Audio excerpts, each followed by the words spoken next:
Preamble. We, the people of Cuba, inspired by the heroism and patriotism of those that fought for a free, independent, sovereign, and democratic homeland of social justice and human solidarity, forged through the sacrifice of our ancestors. By the indigenous peoples who resisted submission. By the slaves that rebelled against their masters. By those that awoke the national conscience and Cuban desire for our liberty and homeland.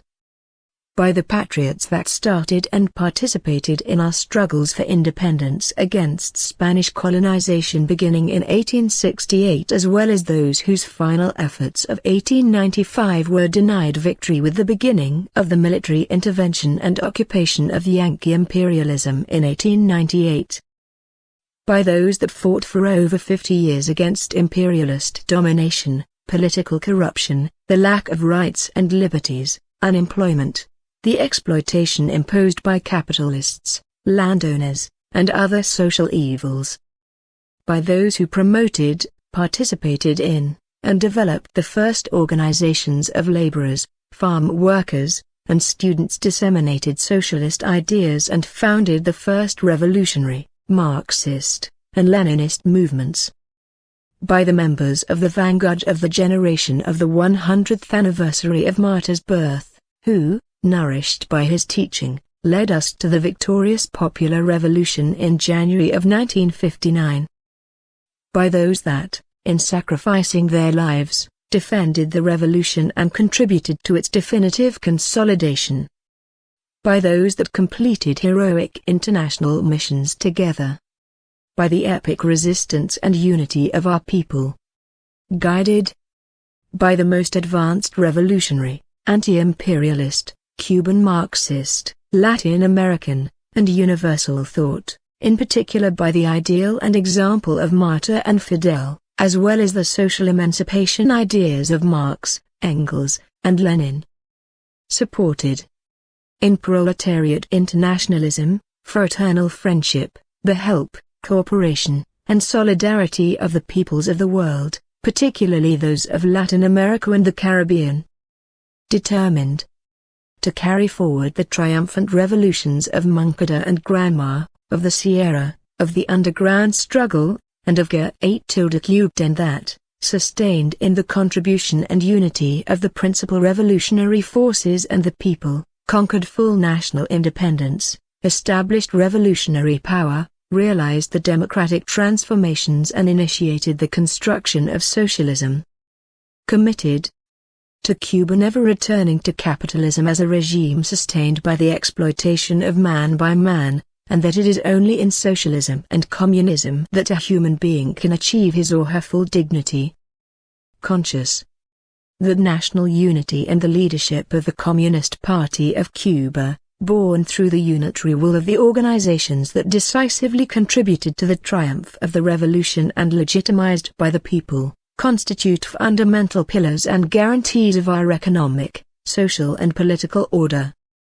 Identified with the tenets displayed in the concept of revolution, as expressed by the Commander-in-Chief Fidel Castro on the 1st of May of the year 2000. We declare, I will that the law of the laws of the Republic be presided over by this profound yearning, finally achieved by Jose copyright Martyr. I wish that the first law of our Republic be the devotion of the Cubans to the full dignity of man. We adopt, by our free and secret vote, through a popular referendum, 150 years after our first Mamba Constitution, approved in Imaro on April 10, 1869, the following. Title I. Political Foundations. Chapter 1. Fundamental Principles of the Nation. Article 1. Cuba is a democratic, independent and sovereign socialist state of law and social justice, organized by all and for the good of all, as an indivisible and unitary republic, founded by the labor, dignity, humanism, and ethic of its citizens for the enjoyment of liberty, equity, justice, and equality, solidarity, and individual and collective well-being and prosperity. Article 2. The name of the Cuban state is the Republic of Cuba, the official language is Spanish, and the capital is Havana.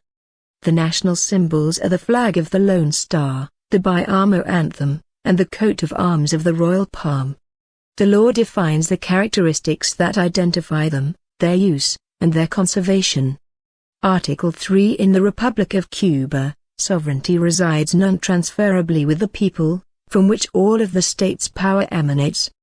The people exercise this power directly and via assemblies of people's power and other organs of the state that are derived from them, in the form and according to the norms established by the Constitution and the laws.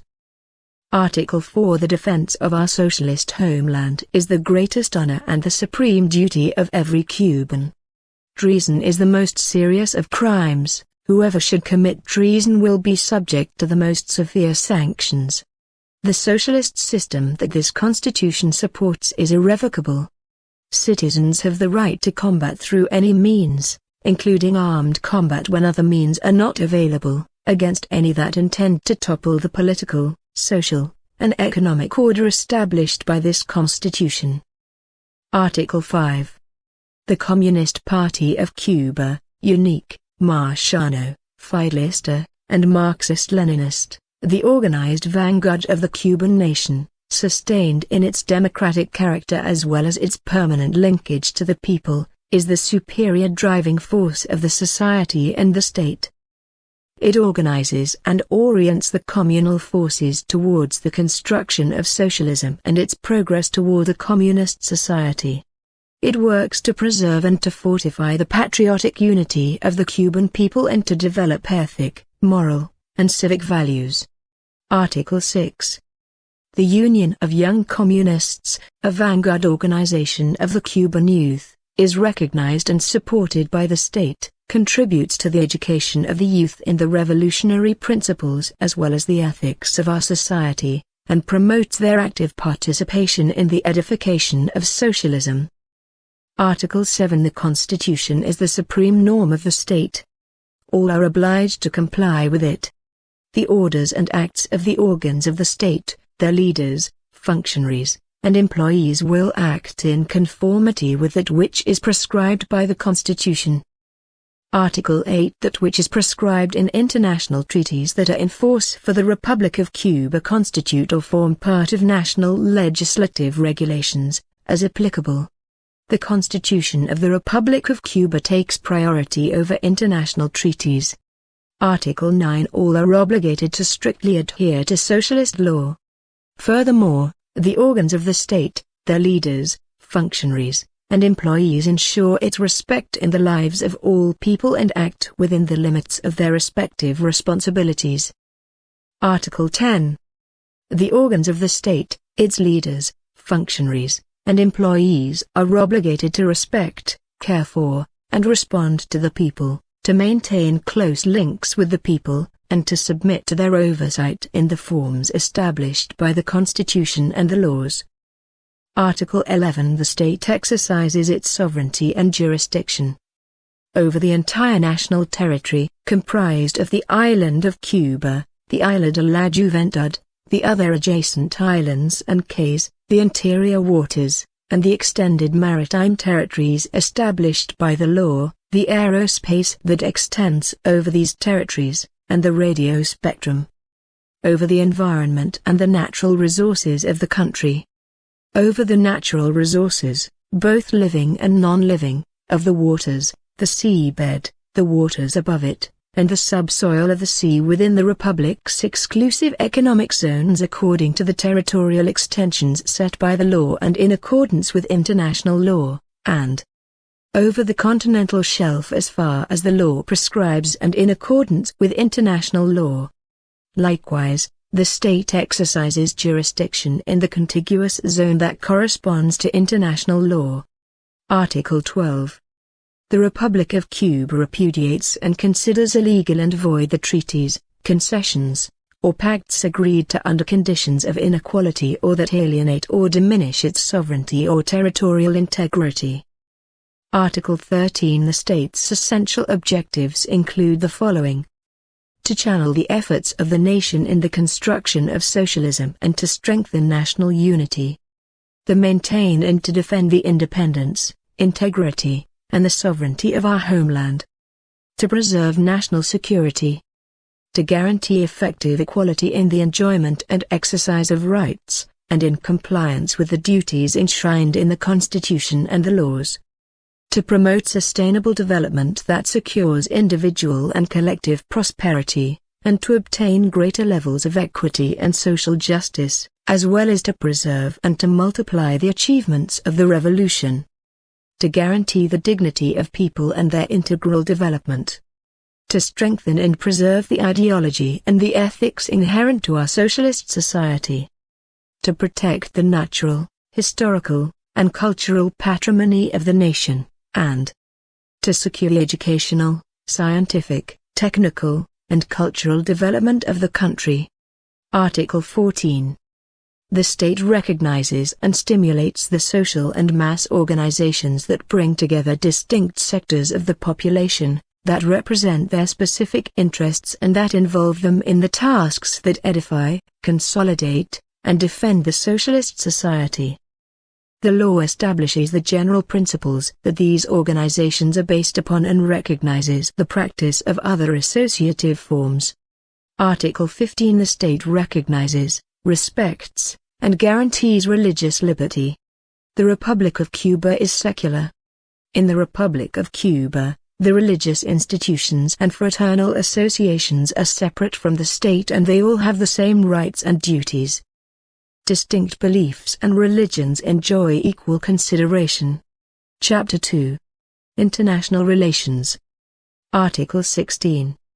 The Republic of Cuba bases its international relations on the exercise of its sovereignty as well as on the anti-imperialist and internationalist principles in accordance with the interests of the people and, in consequence, reaffirms that economic, diplomatic, and political relations with any other state may never be negotiated under the force of aggression, threat, or coercion. Ratifies its aspiration for a dignified, true, and valid peace for all states, based on the respect for independence and sovereignty of the people and their right to free determination, expressed in the liberty to choose their political, social, economic, and cultural system as an essential condition to secure peaceful coexistence between nations.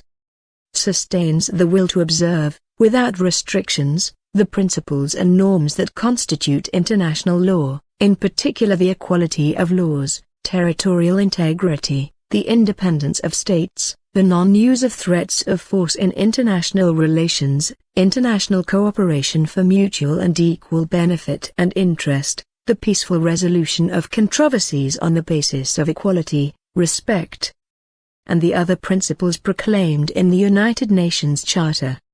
Reaffirms its will to integrate and collaborate with the countries of Latin America and the Caribbean.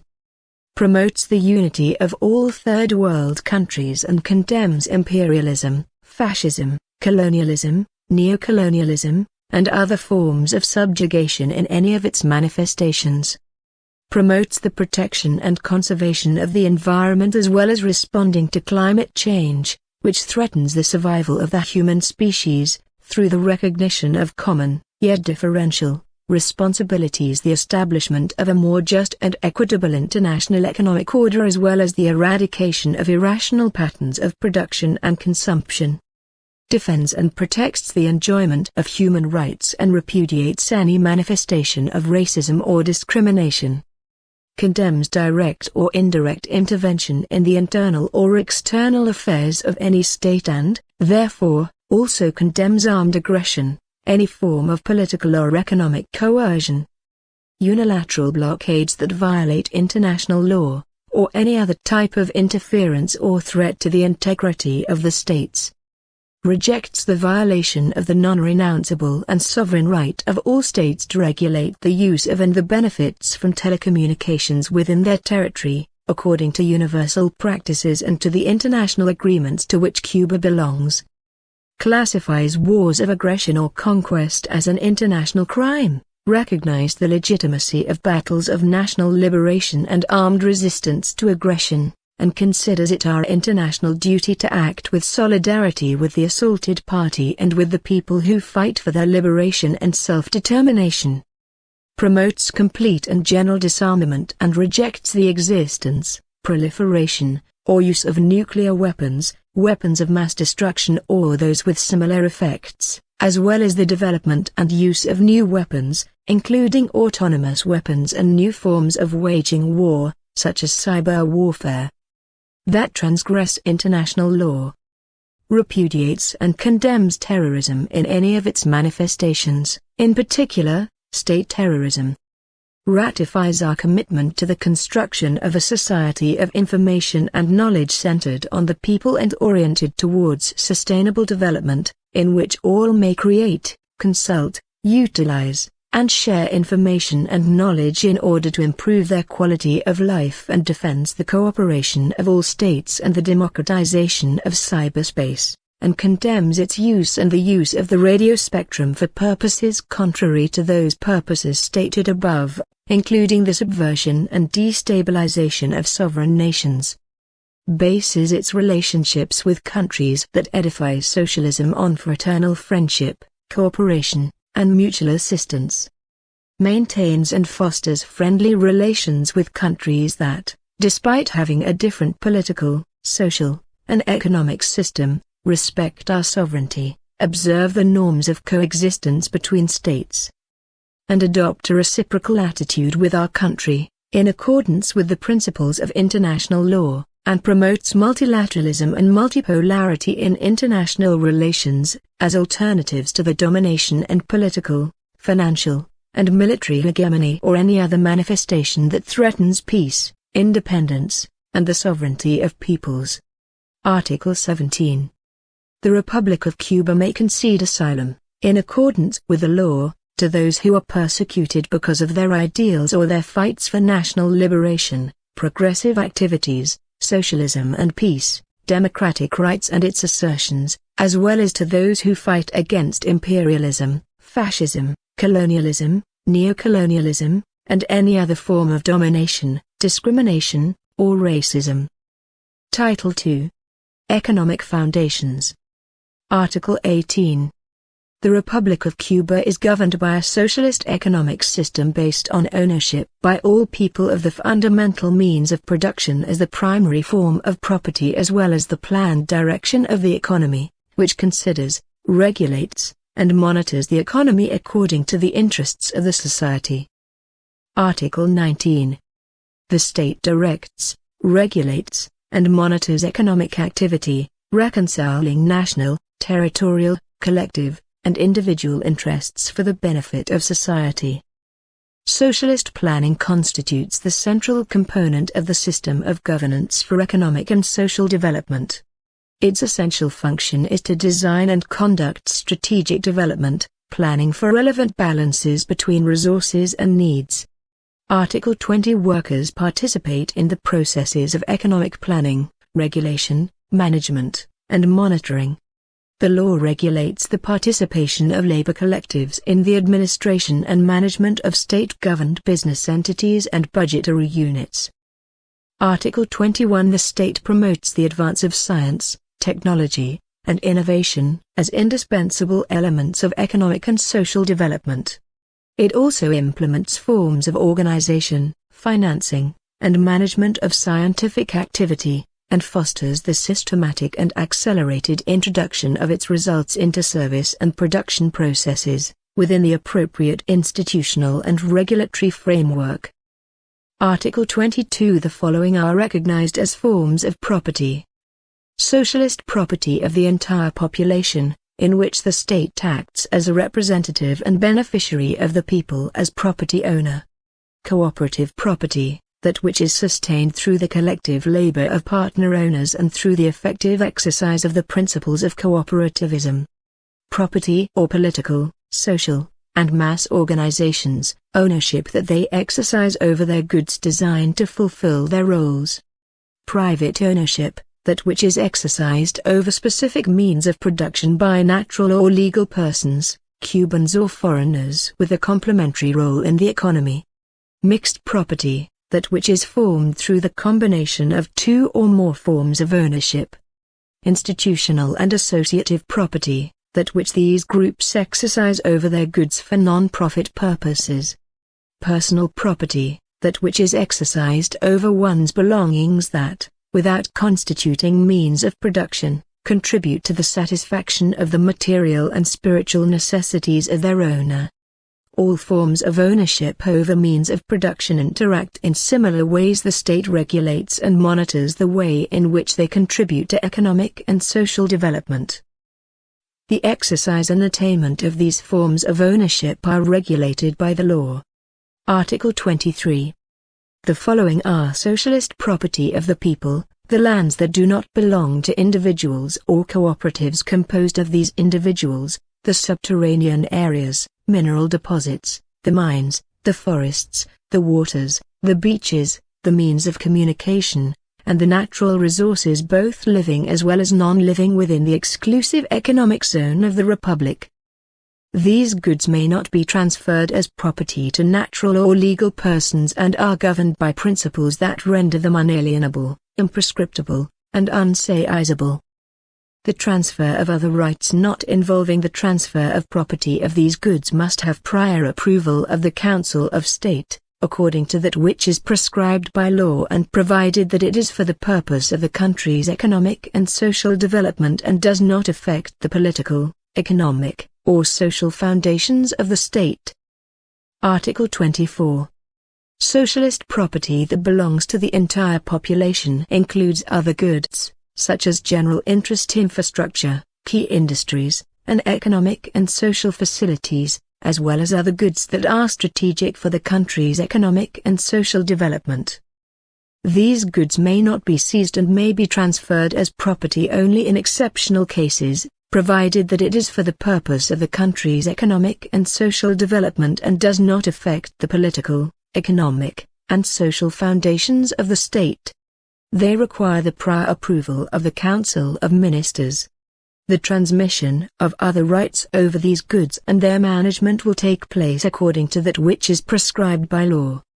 Budgeted institutions and state-governed business entities possess other goods that are socialist property of the entire population, over which the rights that correspond and accord with the provisions of the law are exercised. Article 25. The state creates budgeted institutions to accomplish essentially state and social functions. Article 26. The state creates and organizes state-governed business entities with the objective of developing economic activities, such as production or the provision of services. These entities act in response to the obligations incurred by their patrimony, which are consistent with the limits determined by the law. The state does not respond to the obligations within the contracts of state-governed business entities, and these entities do not act in response to those of the state. Article 27. A socialist state business is the primary subject of the national economy. They have autonomy in their administration and management, perform the primary role in the production of goods and services, and comply with their social responsibilities. The law regulates the principles of their organization and operation. Article 28. The state promotes and provides guarantees to foreign investment as an important element for the economic development of the country, which is based upon the protection and the rational use of the natural and human resources as well as respect for national sovereignty and independence. The law establishes regulations with respect to foreign investment within the national territory. Article 29. Private property over land is regulated by a special framework. Leasing, sharecropping, and mortgage loans to individuals are prohibited. The onerous trading or transmission of this good may only be realized in compliance with the requirements established by the law, and without prejudice to the preferential right of the state to the acquisition of land through the payment of a just price. Non-onerous transfer of ownership or of rights of use and enjoyment of this property is carried out with prior authorization of the competent authority and in accordance with that which is prescribed in the law. Article 30. The concentration of property in natural or legal non-state persons is regulated by the state, which also guarantees an increasingly just redistribution of wealth in order to conserve the limits that are compatible with the socialist values of equity and social justice. The law establishes regulations that guarantee its effective enforcement. Article 31. Labor is a primordial value in our society. It constitutes a right, a social duty, and a source of honor for all people who are able to work. Paid labor must be the principal source of income that sustains dignified living conditions, allows for the improvement of material and spiritual well-being and the realization of individual, collective, and social projects. Payment in accordance with the labor performed is complemented by the just and free fulfillment of universal social services and other provisions and benefits. Title III. Principles of Educational, Scientific, and Cultural Policy. Article 32. The state orients, fosters, and promotes education, the sciences, and culture in all of their forms. In its educational, scientific, and cultural policy, the state abides by the following tenets. It is based on the advances in science, creation, technology, innovation, thought, and the progressive Cuban and universal pedagogical traditions. Teaching is a function of the state. It is secular, and based on the contributions of science and on the principles and values of our society. Education promotes knowledge of the nation's history and develops a high level of ethical, moral, civic, and patriotic values. It promotes the participation of citizens in the realization of their political, educational, scientific, and cultural policy. It orients, fosters, and promotes physical culture, recreation, and sports in all of their forms as a means of education and a means to contribute to the holistic development of citizens. Creative and investigative activity in science is free. Scientific and technical research with a focus on development and innovation is encouraged, prioritizing that which is oriented towards solving problems of social concern and that benefit the population. It fosters the education and employment of people required for the development of the country in order to ensure scientific, technological, and innovative capacities. Freedom of artistic creation is promoted in all of its expressions, in accordance with the humanist principles upon which the state's cultural policy and the values of socialist society are based. It fosters and develops artistic and literary education, the vocation of creation, the cultivation of art, and the capacity to appreciate it. It defends the Cuban identity and culture, and safeguards the artistic, patrimonial, and historic wealth of the nation, and it protects national monuments and locations that are noted for their natural beauty or their recognized artistic or historical value. Title IV. Citizenship. Article 33. Cuban citizenship is acquired through birth or through naturalization. Article 34. A person is a Cuban citizen through birth if they are born within the national territory, with the exception of the children of foreigners that are in the service of their government or an international organization. The law establishes the requirements and the formalities for cases involving the children of foreigners who are not permanent residents within the country. They are born abroad to a Cuban mother or father, who are completing an official mission, according to the requirements and formalities established by the law. They are born abroad to a Cuban mother or father, having previously complied with the requirements and formalities indicated by the law, or they are born outside the national territory to a mother or father native to the Republic of Cuba that has lost Cuban citizenship, as long as they reclaim it in the form indicated by the law. Article 35. A person is a Cuban citizen through naturalization if they are a foreigner that acquires citizenship according to the provisions of the law. Having been arbitrarily deprived of their citizenship in their country of origin, they obtain Cuban citizenship at the discretion of the President of the Republic. Article 36. The acquisition of other citizenship does not imply the loss of Cuban citizenship. Cuban citizens, as long as they are within national territory, are governed by this condition, in the terms established by the law, and may not make use of another citizenship. Article 37. Neither marriage, civil union, nor legal separation will affect the citizenship of spouses, partners, or children. Article 38. Cubans may not be deprived of their citizenship, except for legally sanctioned causes. The law establishes the procedure to be followed in order to formalize the loss or renouncement of citizenship, as well as the authorities empowered to decide in these cases. Article 39. Cuban citizenship may be recovered in accordance with the requirements and formalities prescribed by the law. Title V. Rights, Duties, and Guarantees. Chapter 1. General Provisions. Article 40. Human dignity is the supreme value that underpins the recognition and exercise of the rights and duties enshrined in the Constitution, treaties, and laws. Article 41. The Cuban state recognizes and guarantees to a person the non-renounceable, indivisible, and interdependent enjoyment and exercise of human rights, in correspondence with the principles of progressivity and non-discrimination. Their respect and guarantee are obligatory for all. Article 42. All people are equal before the law, receive the same protection and treatment from the authorities, and enjoy the same rights, liberties, and opportunities, without any discrimination for reasons of sex, gender, sexual orientation, gender identity, age, ethnic origin, skin color, religious belief, disability, national or territorial origin, or any other personal condition or circumstance that implies a distinction injurious to human dignity. All people have the right to enjoy the same public spaces and service facilities. Likewise, they receive equal salary for equal work, with no discrimination whatsoever. The violation of this principle is prescribed and is sanctioned by law. Article 43. Women and men have equal rights and responsibilities in the economic, political, cultural, occupational, social, and familial domains, as well as in any other domain.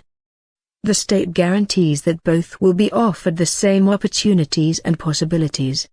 The state encourages the holistic development of women in their full social participation. It ensures the exercise of their sexual and reproductive rights, protects them from gender-based violence in all of its forms and in all spaces, and creates the institutional and legal mechanisms to do so. Article 44. The state creates the conditions necessary to guarantee the equality of its citizens. It educates all people from the earliest age possible in the respect of this principle.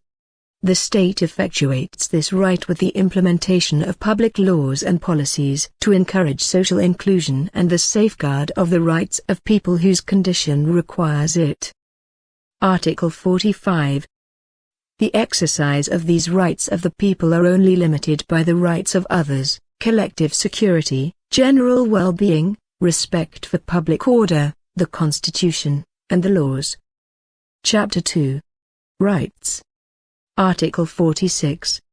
All citizens have the right to life, physical and moral integrity, justice, security, peace, health, education, culture, recreation, sports, and to their holistic development.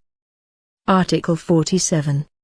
The people have the right to the free development of their personality and must conduct themselves with respect, fraternity, and solidarity. Article 48. All people have the right to personal and familiar privacy, to their own image and voice, their honor, and their personal identity. Article 49. The home is an inviolable space. One may not enter in another dwelling without permission of the inhabitants, except through a warrant issued by a competent authority following the legal formalities and for a motive previously defined by the law. Article 50. Correspondence and other forms of communication between persons are inviolable.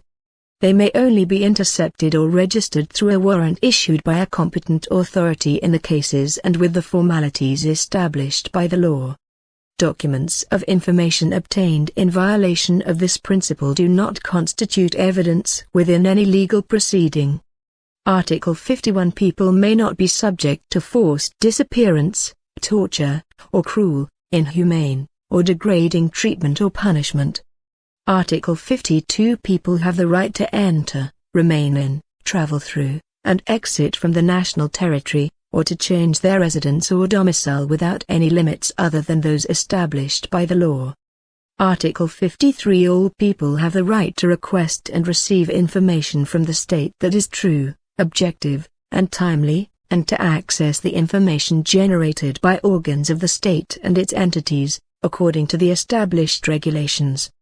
Article 54. The state recognizes, respects, and guarantees people freedom of thought, conscience, and expression.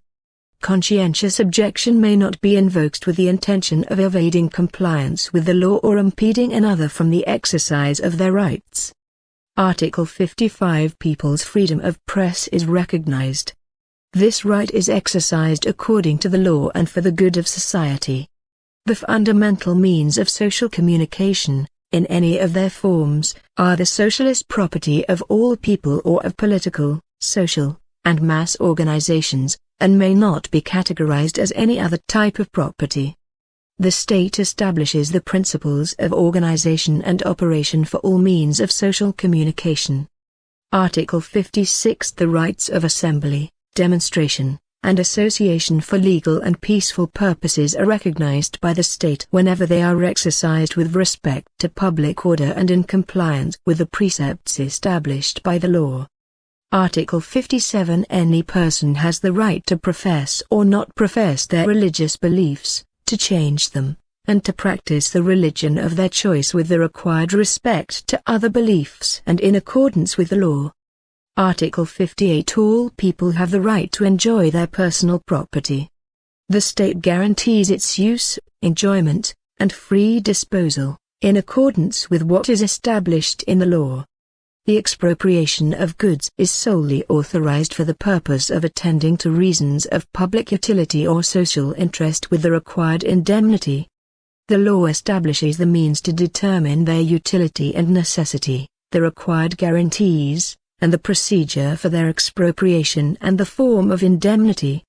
Article 59. Confiscation of property may only be applied as a sanction issued by a competent authority in the cases and through the procedures determined by the law. When the confiscation of property is ordered in an administrative procedure, a person is always guaranteed the ability to defend their right before the competent courts.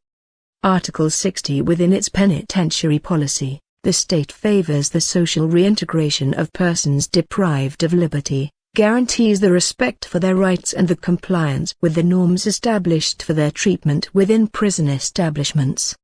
Likewise, it is responsible for the assistance and social reintegration of persons who fulfill their criminal penalties or comply with other measures imposed by the courts.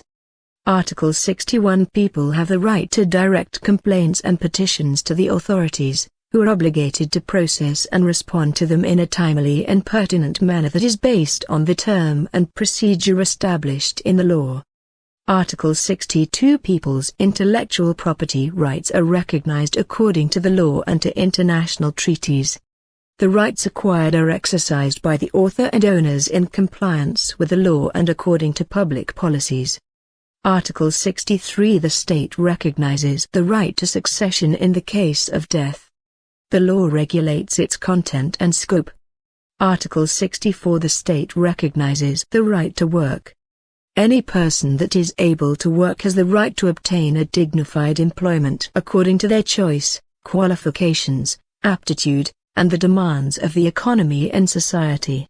The state organizes institutions and services that facilitate the ability of working families to carry out their responsibilities.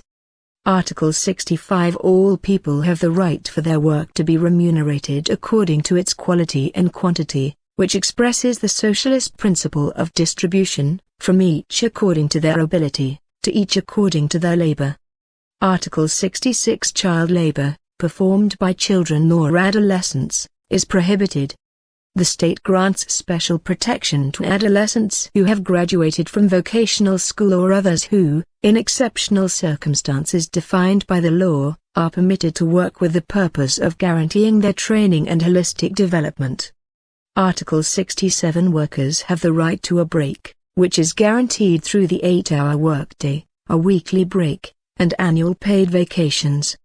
The law defines other cases in which exceptions may be made to approve alternative workdays or working systems, with the necessary proportion of time devoted to work and breaks. Article 68. People who work have a right to Social Security. The state, through the Social Security system, guarantees adequate protection when a person finds themselves unable to work due to age, maternity, paternity, disability, or illness. Likewise, in accordance with the law, the state protects grandparents or other relatives of minors in their care and attention. In the case of a worker's death or retirement, the state grants similar protection to his or her family, in accordance with that which is established in the law. Article 69. The state guarantees the right to safety and health at work through the adoption of suitable means to prevent work-related accidents or illnesses. Any person who suffers an accident during their labor or contracts a work-related illness has the right to medical attention, subsidy, or pension in the case of a temporary or permanent incapacity to work, or to other forms of Social Security protection.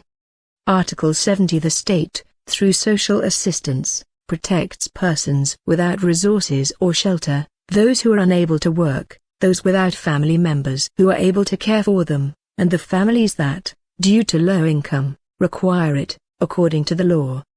Article 71. The state recognizes the right to adequate housing and a safe and healthy home for all people. The state works to make this right effective through shelter construction programs, with the participation of entities and of the population, in correspondence with public policies, the norms of territorial and urban order, and the laws. Article 72. Public health is a right of all people and it is the state's responsibility to guarantee access to quality medical attention, protection, and recovery services, free of charge. The state, in order to effectuate this right, institutes a healthcare system at all levels that is accessible to the population and develops prevention and education programs, in which the society and families contribute. The law defines the mode in which health services are provided. Article 73. Education is a right of all people and the responsibility of the state, which guarantees free, accessible, and quality education services to its citizens for their holistic development, from preschool until the postgraduate level. The state, in order to effectuate this right, establishes a broad system of educational institutions of all types and education levels, which allows the possibility of attending school during any stage of life according to one's aptitudes and the country's social demands and socio-economic development needs. Society and families have the responsibility of education. The law defines the scope of the obligatory nature of attending school, a basic general preparation that must be minimally acquired, the education of adults and those whose postgraduate or other complementary studies may extraordinarily be remunerated. Article 74. People have the right to physical education, sports, and recreation as essential elements of their quality of life. The national education system guarantees the inclusion of teaching and practicing physical education and sports as an integral part of childhood, adolescent, and teenage education.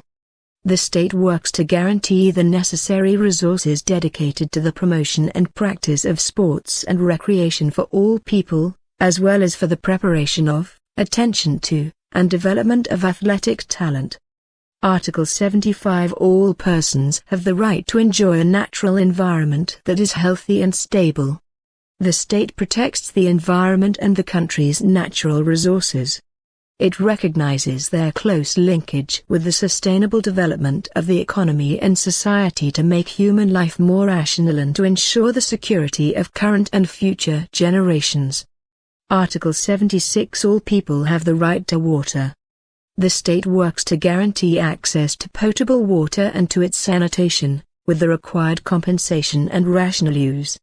Article 77. All people have the right to a healthy and adequate diet. The state works to achieve the food security of the entire population.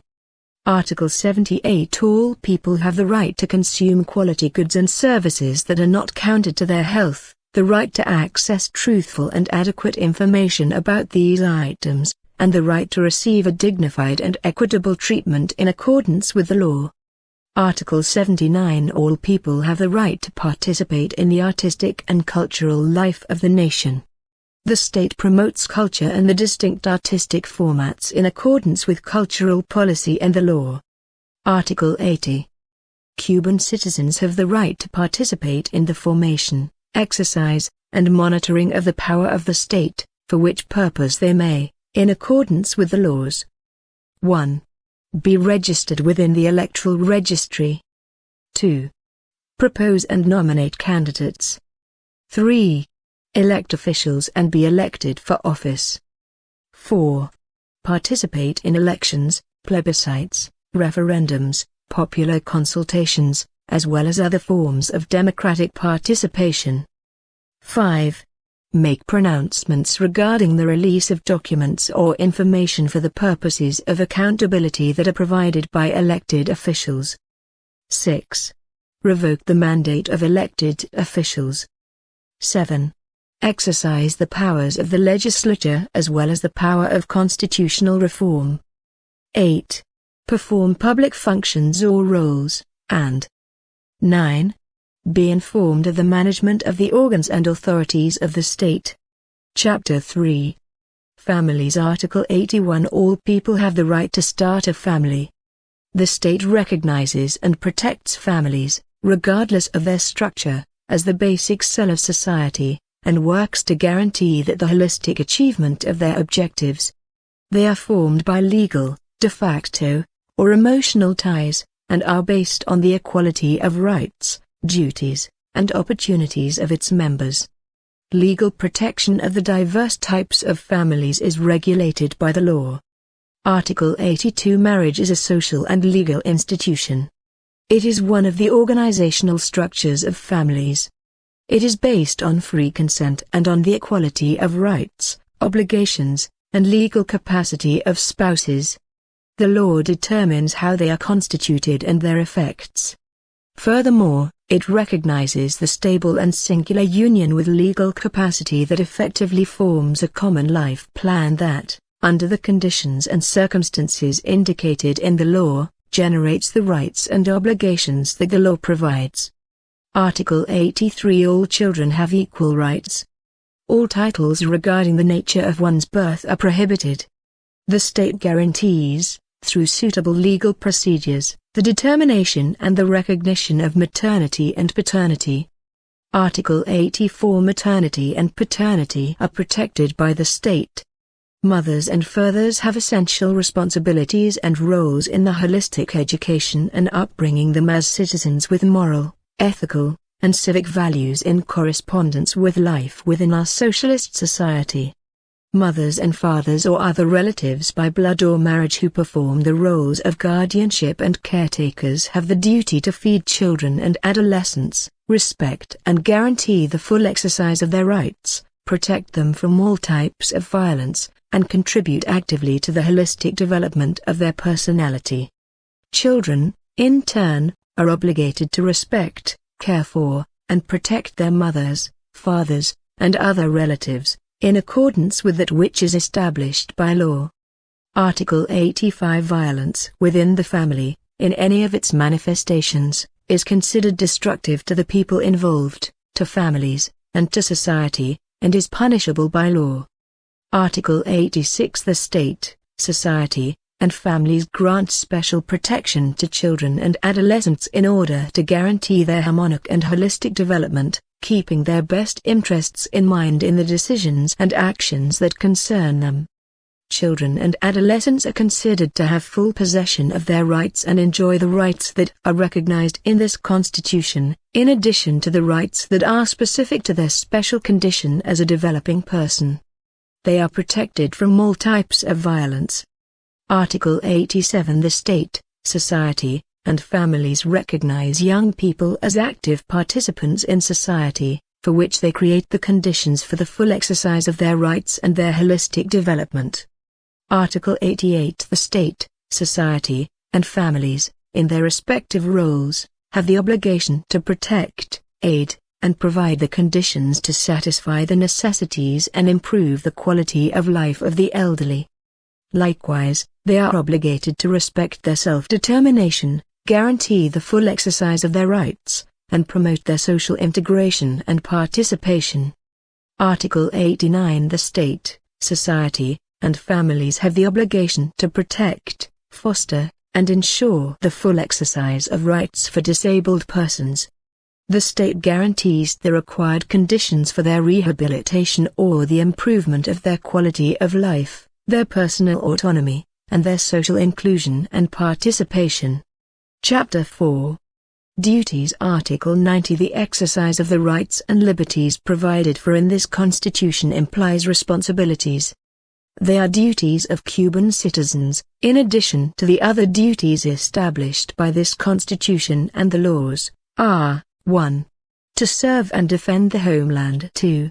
To comply with the Constitution and other legal norms. 3. To respect and protect the national symbols. 4. To contribute to the public expenditures in the form established by the law. 5. To demonstrate the required respect to the authorities and their agents. 6. Perform military or social services according to the law. 7. To respect the rights of others and to not abuse one's own rights. 8. To conserve, protect, and make rational use of the goods and resources that the state and society provide to the people. 9. To comply with the requirements established for the protection of environmental health and hygiene. 10. To protect the natural resources, flora, and fauna, and to safeguard the preservation of a clean environment. And 11. To protect the country's cultural and historic patrimony. And 12. To act, in one's relations with other people, according to the principle of human solidarity and with respect to the norms of a proper social coexistence. Chapter 5. The rights and duties of foreigners. Article 91. Foreigners residing in the Republic are equal to Cubans. 1. In the protection of their person and property. 2. In the obligation to observe the Constitution and the law. 3.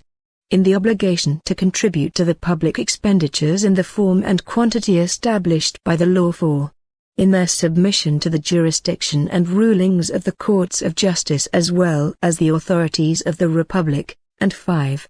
In the enjoyment of the rights and compliance with the duties set forth within this Constitution under the conditions and within the limits established by the law. The law establishes the cases and the form in which foreigners may be expelled from the national territory as well as the authorities empowered to decide in these cases. Chapter 6. Guarantees of Rights. Article 92. The state guarantees, in accordance with the law, that people may access judicial bodies in order to obtain effective protection of their rights and legitimate interests. Fulfillment of judicial decisions is obligatory and disrespect of these decisions will result in liability for those who violate them. Article 93. The state recognizes the right of people to settle their disputes using alternate methods of conflict resolution, in accordance with the Constitution and the legal norms that are established for such purposes. Article 94. All people, as a guarantee of their legal protection, enjoy due process in the legal sphere as well as the administrative sphere and, consequently, enjoy the following rights. 1. To enjoy equality of opportunities in all processes in which they participate. 2. To receive legal assistance in order to exercise their rights in all processes in which they participate. 3. To provide pertinent means of proof and request the exclusion of those that have been obtained in violation of established law. 4. Access to a competent, independent, and impartial trial, when appropriate. 5. To not be deprived of their rights except by the ruling of a competent authority or final judgment of a court. 6. To bring a pertinent action or procedure against the judicial or administrative rulings, when appropriate. 7. Proceedings without undue delay, and 8. Redress for material and moral damages and compensation for resulting harm. Article 95. Furthermore, in criminal proceedings, all people have the following guarantees. 1. To not be deprived of liberty, unless by a competent authority and for the legally prescribed amount of time. 2. To have access to legal assistance from the start of the proceedings. 3. To the presumption of innocence until declared guilty through a final sentence of a court. 4. To be treated with respect for their dignity and physical, mental, and moral integrity, and to not be a victim of violence and duress of any kind in order to coerce a testimony. 5. To not testify against oneself, one's spouse, civil partner, or relatives within the fourth degree of consanguinity and second of affinity. 6. To be informed of an accusation against them. 7. To be judged by a legally pre-established court and in virtue of previous laws regarding the crime. 8. To communicate with their relatives immediately, in the case they are arrested or detained. In the case of foreigners, a notification to their consulate will be made, and 9. If they are the victim of a crime, to enjoy protection of the exercise of their rights. Article 96. Anyone illegally deprived of liberty, of their own account or by a third party, has the right to submit a writ of habeas corpus to a competent court, according to the requirements established in the law. Article 97. The state recognizes the right of all people to access their personal information in public registries, archives, or other databases, as well as request its non-disclosure or obtain a due correction, rectification, modification, update, or deletion. The use and treatment of these data is performed according to that which is established in the law. Article 98. All people who have suffered undue harm or prejudice by leaders, functionaries, or employees of the state while exercising the duties of their position have the right to issue a complaint and receive the corresponding redress or indemnity as established by the law. Article 99. Anyone whose rights as enshrined in this Constitution are violated and who, as a consequence, has suffered harm or prejudice by organs of the state, its leaders, functionaries, or employees while exercising their duties of their position or by undue oversight of these duties, as well as by individuals or by non-state entities, has the right to issue a complaint with the court to obtain restitution of their rights and, in accordance with the law, the corresponding redress or indemnity. The law establishes the rights protected under this guarantee, and the preferential, expedited, and reduced proceedings to comply with it. Article 100. The legal system is governed by the principle of non-retroactivity of laws, except in penal matters when they are favorable to the accused or to the sanctioned person, and in the case of other laws, when they expressly permit it with regard to matters of social interest or public utility, which they must explicate in their content. Title VI. The structure of the state. Chapter 1. Functional and organizational principles of the organs of the state. Article 101. The organs of the state are formed and develop their activities upon the foundation of the principles of socialist democracy, which are expressed in the following rules. 1. All the representative organs of state power are elected and renewable. 2. The people monitor the activity of the state organs, their leaders, functionaries, representatives, and delegates, in accordance with that which the law prescribes. 3. Elected representatives have the duty to periodically release required documentation regarding the performance of their duties and may be removed from office at any moment. 4. Each state organ develops, according to its role and within the framework of its competency, initiatives designed to take advantage of resources and local possibilities and the incorporation of the social and mass organizations to their activity. 5. The orders of the superior state organs are obligatory for the subordinate state organs. 6. The subordinate state organs respond to the superior organs and they submit documentation regarding their management. 7. The liberty of discussion, the exercise of criticism and self-criticism, and the subordination of the minority to the majority govern in all of the collegial state organs, and 8. State organs and their leaders and functionaries act with due transparency. Chapter 2. The National Assembly of People's Power and the Council of State. Section 1. The National Assembly of People's Power. Article 102. The National Assembly of People's Power is the supreme organ of the power of the state. It represents the entire population and expresses their sovereign will. Article 103. The National Assembly of People's Power is the only organ with legislative and constituent power within the Republic. Article 104. The National Assembly of People's Power is composed of representatives elected through a free, equal, direct, and secret vote of the electors, in the proportion and according to the procedure determined by the law. Article 105. The National Assembly of People's Power is selected for a period of 5 years. This period may only be extended by the Assembly itself through an agreement adopted by a majority of no less than 2/3 of the total number of its members in cases of exceptional circumstances that impede the normal process of elections and only while those circumstances persist. Article 106. The National Assembly of People's Power, upon convening a new legislature, selects its president, vice president, and secretary from among its representatives. The law regulates the form and the procedure through which the assembly is constituted, and the election is realized.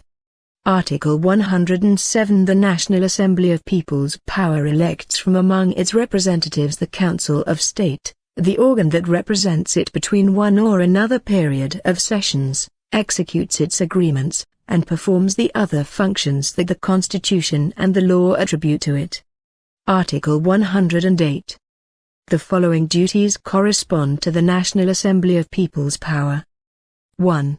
To agree upon reforms to the Constitution, according to that which is established in Title 11. 2. To issue general and obligatory interpretation of the Constitution and the laws, in necessary cases, in correspondence with the procedure prescribed by the law. 3. To approve, modify, or derogate the laws and to submit them to the prior consultation of the people when deemed appropriate, with attention to the nature of the legislation concerned. 4. To adopt agreements in correspondence with the laws in force and to ensure and monitor their enforcement. 5. To ensure the constitutionality of the laws, decrees with the force of law, presidential decrees, and other general provisions in accordance with the procedures prescribed by the law. 6. To ratify decrees with the force of law and agreements of the Council of State.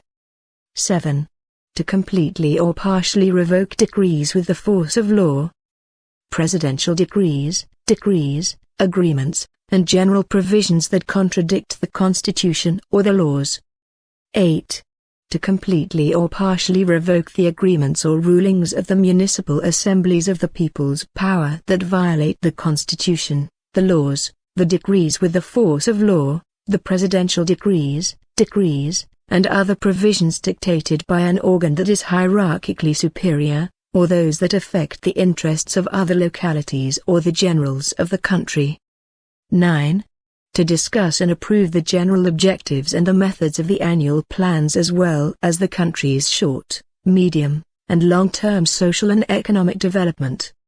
10. To approve the principles of the management system of economic and social development. 11. To discuss and to approve the budget of the state and to monitor compliance with it.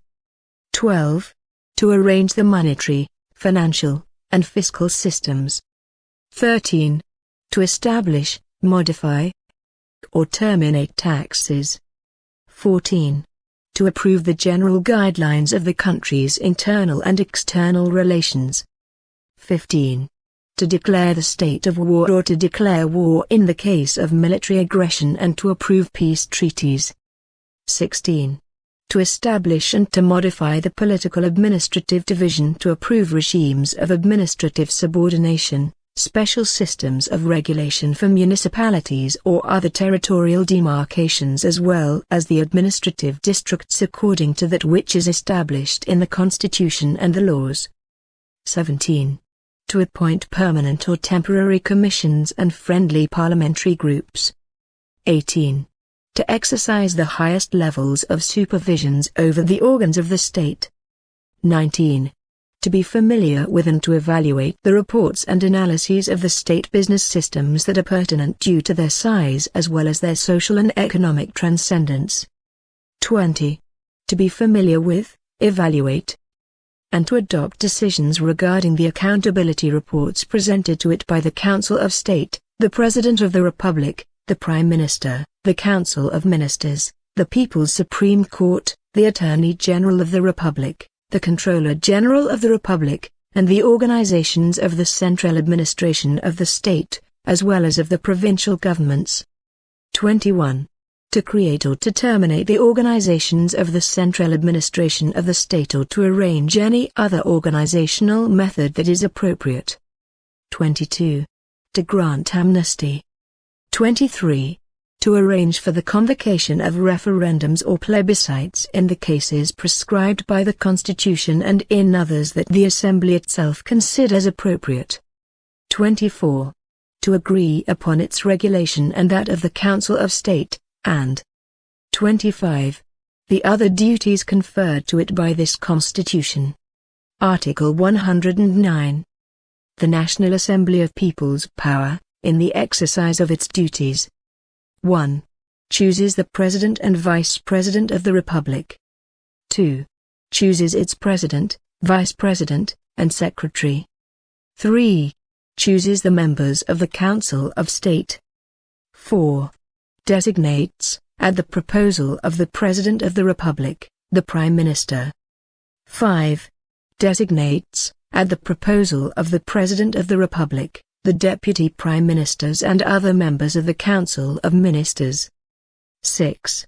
Chooses the President of the People's Supreme Court, the Attorney General of the Republic and the Comptroller General of the Republic. 7.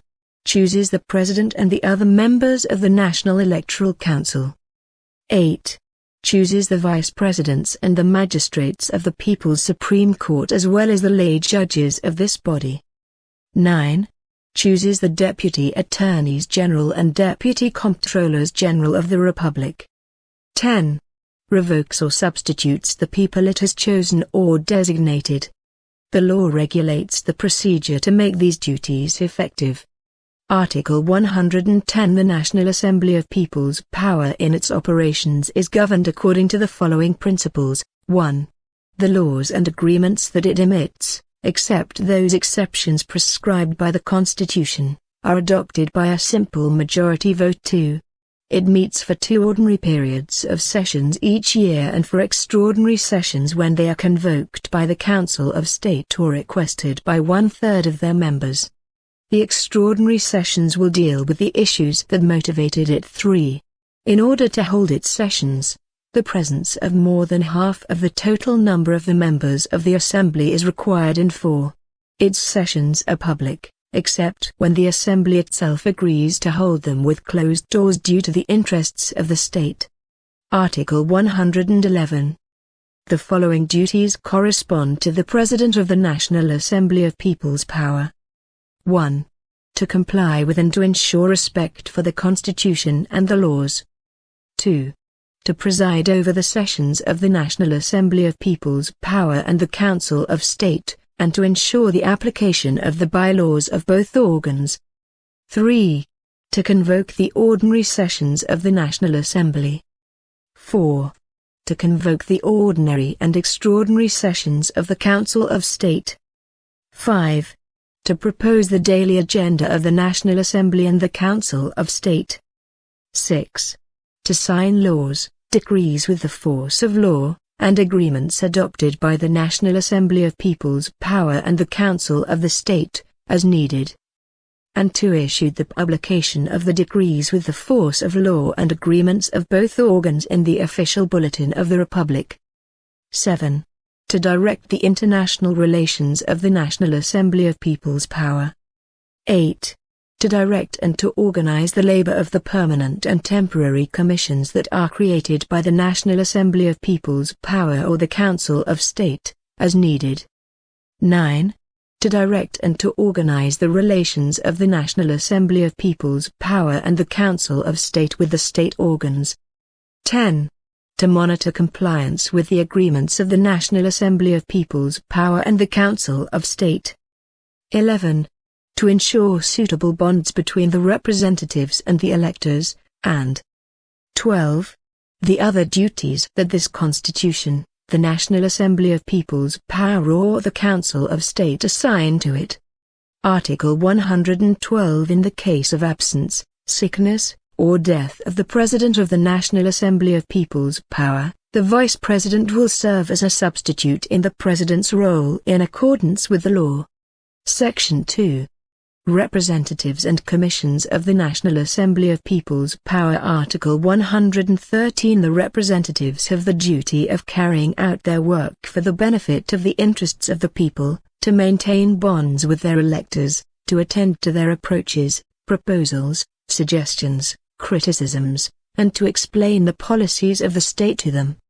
Additionally, they report on their performance with respect to their duties according to that which is established in the law. The National Assembly of People's Power adopts the methods that guarantee the suitable bonds of the representatives with their electors and with the local organs of the People's Power in the territory in which they were elected. Article 114. No representative may be detained nor submitted to a penal process without the authorization of the National Assembly of People's Power or the Council of State if the Assembly is not meeting, except in cases of flagrant crime. Article 115. Serving as a representative does not grant personal privileges nor economic benefits. During the time that they discharge their duties, representatives will receive the same remuneration as their place of work and they will maintain their link to it for the relevant purposes. Article 116. Representatives' mandate may be revoked at any moment in a form, for the causes, and according to the procedures established in the law. Article 117. Representatives have the right to ask the Council of State, the Council of Ministers, or the members of one or the other during the sessions of the National Assembly of People's Power. They also have the right for their questions to receive a response during the sessions during which they are asked or during the next session. Article 118. The National Assembly of People's Power, in order to better exercise its functions, creates temporary and permanent commissions composed of representatives, according to the principles of organization and operation prescribed by the law. Article 119. The representatives and the commissions have the right to request that the state organs or entities provide the necessary collaboration for them to carry out their operations, and they are obligated to provide it within the terms established by the law. Section 3. The Council of State. Article 120. The Council of State is collegial, responsible before the National Assembly of People's Power, and reports to it regarding all of its activities. The decrees with the force of law and agreements that the Council of State adopts will be sent for ratification by the National Assembly in the upcoming session. Article 121. The President, the Vice President, and the Secretary of the National Assembly of People's Power are also a part of the Council of State, which is composed of the other members selected for it. Members of the Council of Ministers may not be members of the Council of State, nor may the highest authorities of the judicial, electoral, or state monitoring organs be members of the Council of Ministers. Article 122. The following duties correspond to the Council of State. 1. To ensure the implementation of the Constitution and the laws. 2. To give a general and obligatory interpretation, in necessary cases, for the laws in force. 3. To issue decrees with the force of law and agreements. 4. To arrange for the holding of extraordinary sessions of the National Assembly of People's Power. 5. To agree upon the date of the elections for and convene the periodic renovation of the National Assembly of People's Power and the Municipal Assemblies of People's Power. 6. To analyze the legal proposals submitted for the consideration of the National Assembly of People's Power. 7. To mandate the implementation of the agreements of the National Assembly of People's Power. 8. To suspend the presidential decrees, agreements, and other provisions that contradict the Constitution and the laws. Informing the National Assembly of People's Power in the first session held after said suspension. 9. To suspend the agreements and decrees of the municipal assemblies of the People's Power that do not comply with the Constitution or the laws, the decrees with the force of law, the presidential decrees, and other orders issued by competent organs or those that affect the interests of other localities or the generals of the country, informing the National Assembly of People's Power in the first session that is held after said suspension. 10. To revoke or to modify the agreements and other orders of the provincial governors or councils that contradict the Constitution, the laws, the decrees with the force of law, the presidential decrees, and other dispositions issued by an organ that is superior in rank within the hierarchy, or when they affect the interests of other localities or the general interests of the country. 11. To choose, designate, suspend, revoke, or substitute. Between periods of the National Assembly of People's Power sessions, the individuals that may occupy the roles that this assembly is responsible for deciding, with the exception of the President and Vice President of the Republic, the President, Vice President, and Secretary of the National Assembly of People's Power, the members of the Council of the State, and the Prime Minister. The President of the People's Supreme Court, the District Attorney of the Republic, the Comptroller General of the Republic, and the President of the National Electoral Council, may only be suspended from the exercise of their responsibilities. In all cases, the Council of State informs the National Assembly of People's Power during its next session of the corresponding actions. 12. To assume, upon the proposal of the President of the Republic, the powers to declare the state of war or to declare war in case of aggression or to make peace, which the Constitution otherwise attributes to the National Assembly of People's Power, when it is in recess and may not be convened with the security and urgency required. 13. To give instructions of a general character to the courts through the Council of Government of the People's Supreme Court. 14. To create commissions. 15. To ratify and to renounce international treaties. 16. To designate and to remove, upon the proposal of the President of the Republic, the chiefs of Cuba's diplomatic missions within other states. 17. To exercise the monitoring and supervision of the organs of the state. 18. During the periods that take place between the sessions of the National Assembly of People's Power. To create or terminate the organizations of the central administration of the state or to arrange any other organizational means that is deemed proper. 19. To approve the methods of foreign investment that correspond to it. 20. To examine and approve, between periods of the National Assembly of People's Powers sessions, the adjustments that are necessary to realize the budgetary provisions of the state. 21. To coordinate and to guarantee the activities of the representatives and of the permanent or temporary working commissions of the National Assembly of People's Power, and 22. The other powers conferred by this Constitution and the laws established by the National Assembly of People's Power. Article 123. All decisions of the Council of the State are adopted by a simple majority vote of its members. Article 124. The mandate entrusted to the Council of the State by the National Assembly of People's Power expires once the new Council of State elected in virtue of the Council's periodic renovations takes office. Chapter 3. The President and Vice President of the Republic. Article 125. The President of the Republic is the Chief of State. Article 126. The President of the Republic is elected by the National Assembly of People's Power from among its representatives, for a period of 5 years, reports to the Assembly, and is responsible for the management of the Assembly. To be elected President of the Republic, an absolute majority vote is required.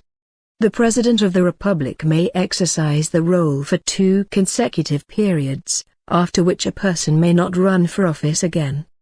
Article 127. To be President of the Republic, 1 must have reached the age of 35, enjoy full civil and political rights, be a Cuban citizen by birth, and not possess any other citizenship. 1 must also be under the age of 60 in order to be elected to a first term in office. Article 128. The following duties correspond to the President of the Republic. 1. To comply with and ensure respect for the Constitution and the laws. 2. To represent the state and to direct its general policies. 3. To direct in matters related to foreign policy, relations with other states, and with regard to the defense and security of the nation. 4. To sign the laws emitted by the National Assembly of People's Power, and to arrange for their publication in the Official Gazette of the Republic in accordance with the law. 5. To present to the National Assembly of People's Power, upon election by this body, in that session or the following session, the members of the Council of Ministers. 6. To propose to the National Assembly of People's Power or to the Council of State, according to whom the matter corresponds, the selection, designation, suspension, revocation, or substitution of persons occupying the roles of the Prime Minister, the President of the People's Supreme Court, the Attorney General of the Republic, the Comptroller General of the Republic, the President of the National Electoral Council, and the members of the Council of Ministers. 7. To propose to the appropriate delegates of the municipal assemblies of People's Power the election or revocation of provincial governors and deputy governors. 8. To be familiar with, evaluate, and adopt decisions regarding the reports presented by the Prime Minister documenting his or her management, as well as those of the Council of Ministers, or those of the Executive Committee. 9. To discharge the duties of Commander-in-Chief of the Armed Forces and to determine their general organization. 10. To preside over the Council of National Defense and to propose to the National Assembly of People's Power or to the Council of State, as necessary, to declare the state of war or war in cases of military aggression.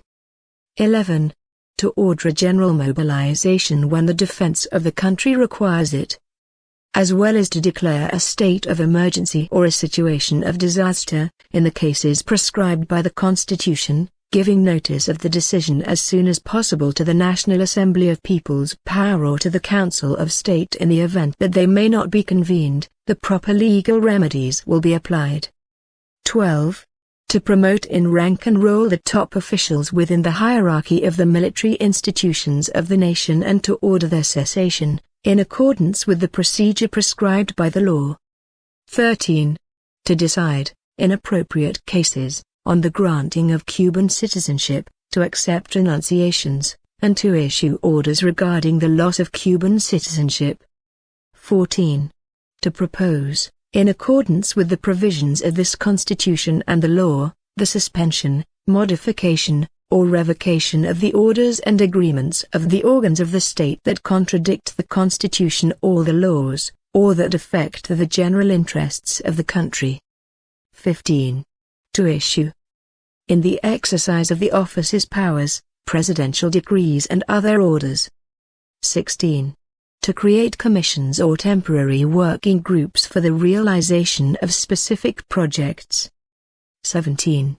To propose to the Council of the State the designation or removal of the chiefs of Cuba's diplomatic missions within other states, organisms, or international organizations. 18. To concede or to retract the rank of the Ambassador of the Republic of Cuba. 19. To grant decorations and honorific titles. 20. To grant or to deny, on behalf of the Republic of Cuba, the approval of heads of diplomatic missions from other states. 21. To receive the credentials of the chiefs of foreign missions. The Vice President may assume this function in exceptional circumstances. 22. To grant pardons and to request concessions of amnesty from the National Assembly of People's Power. 23. To participate by his or her own right in the meetings of the Council of State and to convene them when deemed necessary. 24. To preside over the meetings of the Council of Ministers or the Executive Committee, and 25. The other powers that are assigned through this Constitution and the laws. Article 129. To be Vice President of the Republic, one must have reached the age of 35, be in full enjoyment of their civil and political rights, be a Cuban citizen through birth and not possess any other citizenship. The Vice President is elected in the same form and for the same period and mandate limit as the President of the Republic. Article 130. The Vice President of the Republic performs the responsibilities and possesses the powers delegated or assigned by the President of the Republic. Article 131. In the case of absence, illness, or the death of the President of the Republic, the Vice President will temporarily substitute for the President. In the case of a definite absence, the National Assembly of People's Power will choose the new President of the Republic. While the role of the Vice President of the Republic remains vacant, the National Assembly of People's Power will select a substitute. If the absence is definitive, both in the case of the President or in the case of the Vice President of the Republic, the National Assembly of People's Power will select their substitutes. Until an election is realized, the President of the National Assembly of People's Power will assume, during the interim, the role of the President of the Republic. The law regulates the procedures for substitution in these cases. Article 132. The President and the Vice President of the Republic remain in office until the election of their successors takes place within the National Assembly of People's Power. Chapter 4. The Government of the Republic. Section 1. The Council of Ministers. Article 133. The Council of Ministers is the maximum executive and administrative organ and it constitutes the government of the Republic. Article 134. The Council of Ministers is composed of the Prime Minister, the Deputy Prime Ministers, the Ministers, the Secretary, and the other members determined by the law. The Secretary-General of the Workers' Central Union of Cuba will participate in the sessions of the Council of Ministers by his or her own right. Article 135. The Prime Minister, the Deputy Prime Ministers, the Secretary, and other members of the Council of Ministers determined by the President of the Republic will compose the Executive Committee. The Executive Committee may make decisions regarding the questions sent to the Council of Ministers during the periods that take place between its sessions. Article 136. The Council of Ministers is responsible and must periodically submit reports of its activities to the National Assembly of People's Power. Article 137. The following duties correspond to the Council of Ministers. 1. To comply with and ensure compliance with the Constitution and the laws. 2. To organize and to direct the execution of the political, economic, cultural, scientific, social, and defense activities agreed to by the National Assembly of People's Power. 3. To propose the general goals and objectives for the development of the state's short, medium, and long-term social and economic development plans of the state, and, once they have been approved by the National Assembly of People's Power, to organize, direct, and monitor their execution. 4. To approve and to submit international treaties for the ratification of the Council of State. 5. To direct and to monitor foreign commercial relations as well as foreign investment. 6. To prepare the budget of the state and, once approved by the National Assembly of People's Power, to ensure its execution. 7. To implement and to demand compliance with the approved objectives in order to strengthen the monetary, financial, and fiscal systems. 8. To prepare legislative proposals and to submit them for the consideration of the National Assembly of People's Power of the Council of State, as appropriate. 9. To provide for the national defense, the maintenance of internal security and order, and the protection of citizens' rights, as well as to safeguard lives and property in case of disaster. 10.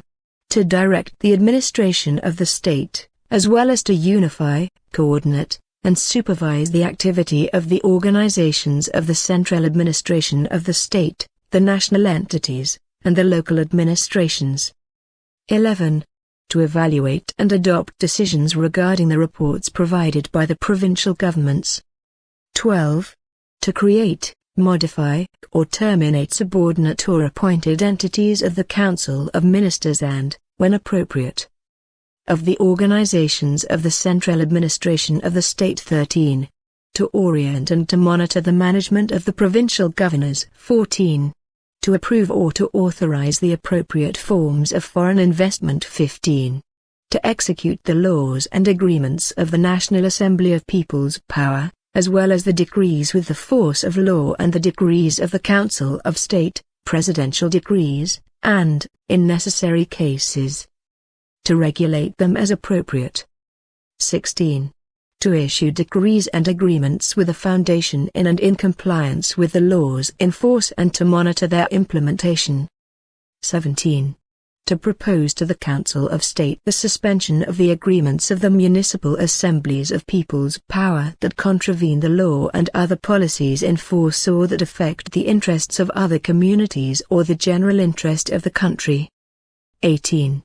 To suspend the agreements and other policies of the provincial councils and the other councils of the municipal administrations that are not in accordance with the Constitution, laws, decrees with the force of law, presidential decrees, or other policies of the superior organs, or when they affect the interests of other localities or the general interests of the country, reporting to the Council of State or to the National Assembly of People's Power, for the corresponding purposes as appropriate. 19. To revoke completely or partially the policies issued by provincial governors when they contravene the Constitution, the laws, the decrees with the force of law, presidential decrees, or other policies issued by competent organs, or those that affect the interests of other localities or the general interests of the country. 20.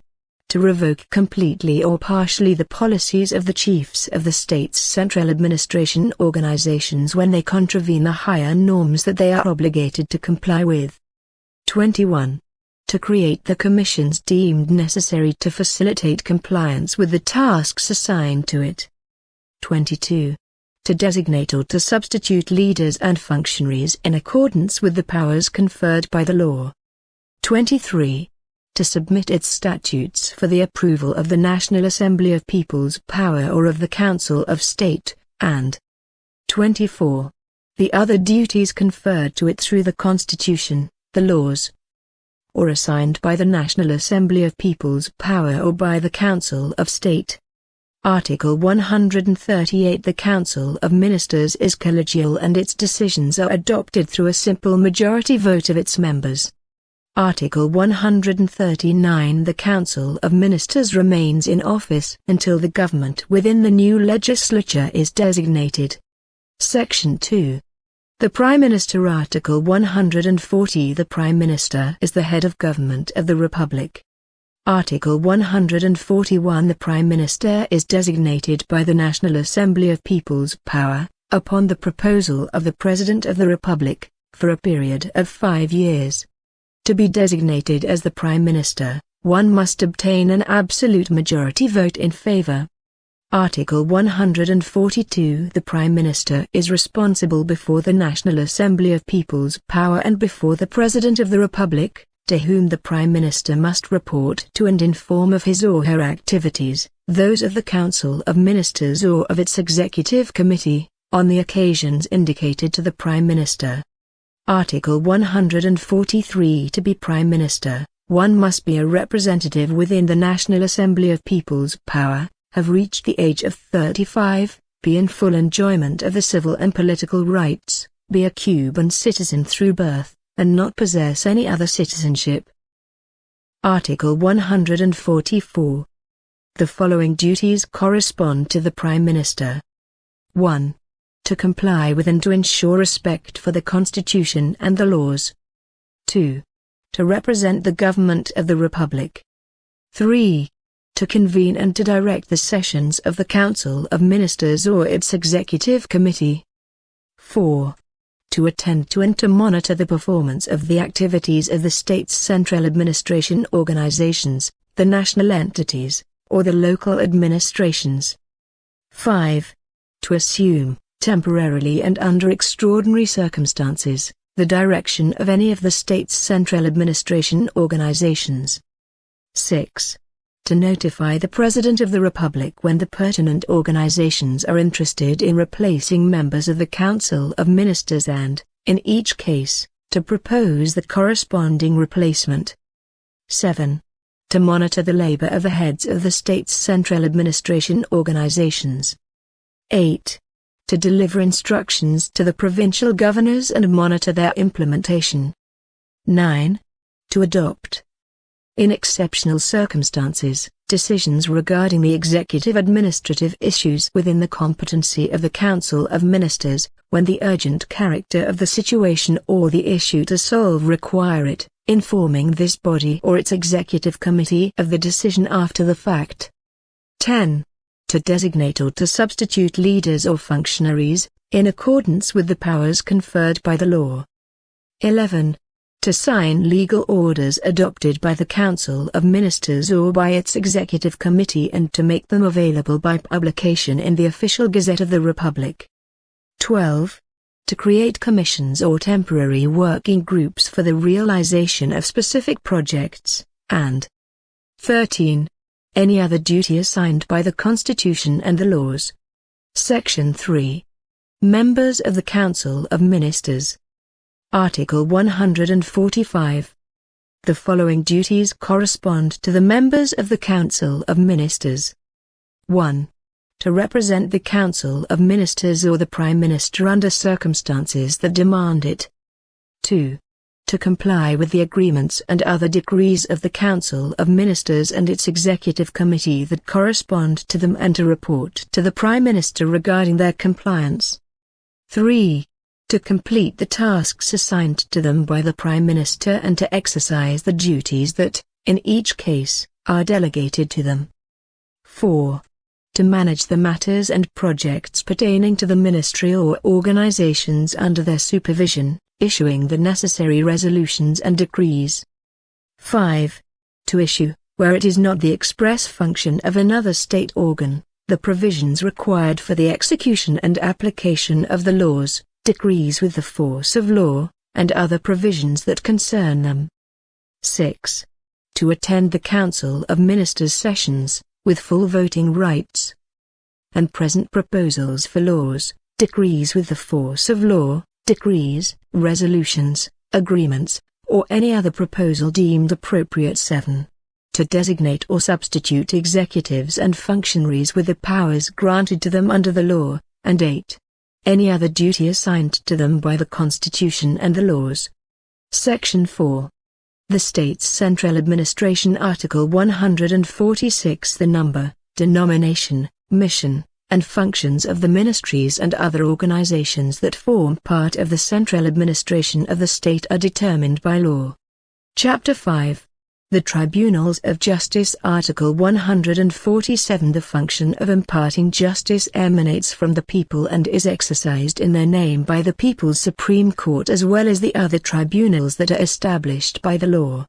The law establishes the objective principles of the judiciary's activity and regulates the organization of the courts, the jurisdiction and the extension of their competencies, the form in which they are constituted in order to administer justice, the participation of the lay judges, the requirements to serve as a magistrate within the People's Supreme Court or as a judge, the form of election of these as well as the causes and procedures for the removal or the cessation of their functions.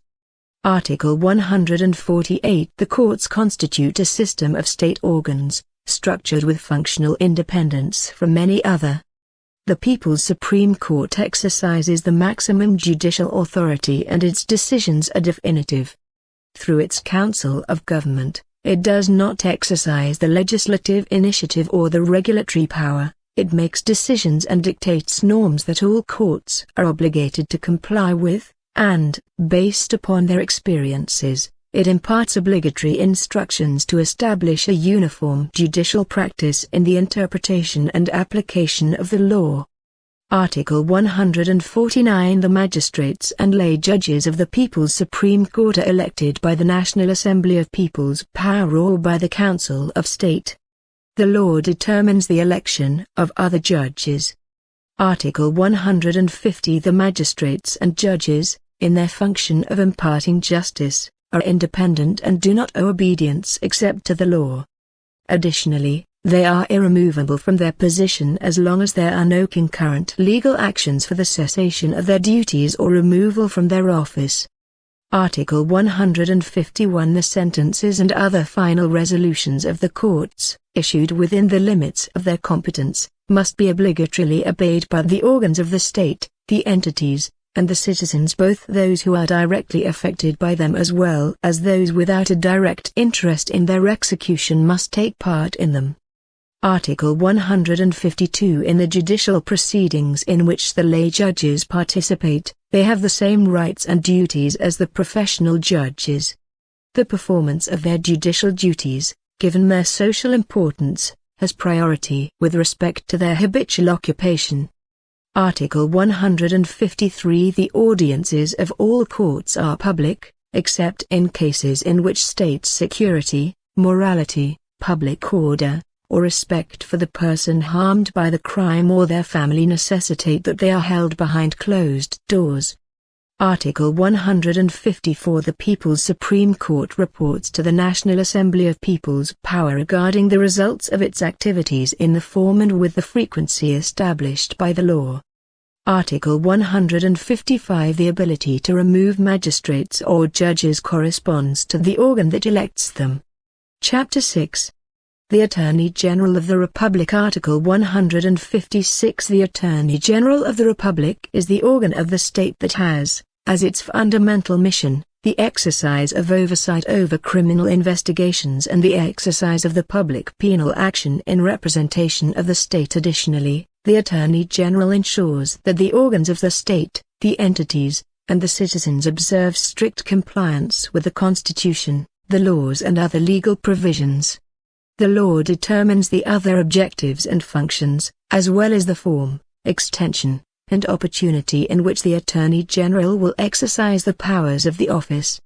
Article 157. The Attorney General of the Republic constitutes an organic, indivisible, and functionally independent unit that is subordinate to the President of the Republic. The management and regulation of the activity of the Attorney General's office throughout the entire national territory corresponds to the Attorney General of the Republic. The organs of the Attorney General's office are organized vertically throughout the country, are subordinate only to the Attorney General of the Republic and are independent of all local organs. Article 158. The Attorney General of the Republic and the Deputy Attorneys General are elected and may be removed by the National Assembly of People's Power or by the Council of State. Article 159. The Attorney General of the Republic reports to the National Assembly of People's Power regarding his or her performance in the form and with the frequency established by the law. Chapter 7. The Comptroller General of the Republic. Article 160. The Comptroller General of the Republic is the organ of the state whose fundamental mission is to ensure the proper and transparent administration of public funds and the superior monitoring of administrative management. The law regulates the other functions and aspects related to the Comptroller General's performance of his or her duties. Article 161. The Comptroller General of the Republic has functional independence with respect to any other organ, is vertically structured throughout the country and is subordinate to the President of the Republic. The Comptroller General of the Republic is its maximum authority, and the management and regulation of the Comptroller's activity throughout the country corresponds to this office. Article 162. The Comptroller General of the Republic reports to the National Assembly of People's Power regarding his or her performance in the form and with the frequency prescribed by the law. Article 163. The Comptroller General of the Republic and the Deputy Comptrollers General are elected or removed by the National Assembly of People's Power or the Council of State. Chapter 8. Regulatory Provisions. Section 1. Legislative Initiative. Article 164. The initiative of the laws pertains to 1. To the President of the Republic. 2. To the representatives of the National Assembly of People's Power. 3. To the Council of State. 4. To the Council of Ministers. 5. To the Commissions of the National Assembly of People's Power. 6. To the National Council of the Workers' Central Union of Cuba and to the national leadership of other social and mass organizations. 7. To the Council of Government of the People's Supreme Court, with regards to issues pertaining to the administration of justice. 8. To the Attorney General of the Republic with regard to issues within the Attorney General's competence. 9. To the Comptroller General of the Republic with regard to issues within the Comptroller General's competence. 10. To the National Electoral Council, with regard to electoral matters, and 11. To the citizens. In this case it will be an indispensable requirement that initiative is exercised by a minimum of 10,000 electors. The law establishes the procedure to make its exercise effective. Section 2. Formulation, publication, and taking effect. Article 165. The laws and decrees with the force of laws issued by the National Assembly of People's Power or the Council of State, as appropriate, take effect on the date that, in each case, the respective regulatory provision determines. Laws, decrees with the force of laws, presidential decrees, resolutions, and other provisions of general interest issued by the competent organs are published in the official bulletin of the Republic. The law establishes the procedure for the formulation and publication of these regulatory provisions, as well as when they will take effect. Title 7. The Territorial Organization of the State. Article 166. The national territory, for political and administrative purposes, is divided into provinces and municipalities. Their number, limits, and denomination are established by the law. The law may establish other divisions or attribute regimes of administrative subordination and systems of special regulation to the municipalities or other territorial demarcations as it determines, based on their geographic location or their economic and social importance. In all cases, the representation of the people through the organs of people's power must be guaranteed. Administrative districts may be organized within the municipalities, in accordance with the law. Article 167. Provinces enjoy legal personhood with all the legal effects thereof and are organized by the law as an intermediate level between the central state structures and the municipalities. They have a territorial extension that is equivalent to the total of the municipal territories within their territorial demarcation, which is under the direction of the provincial government of people's power.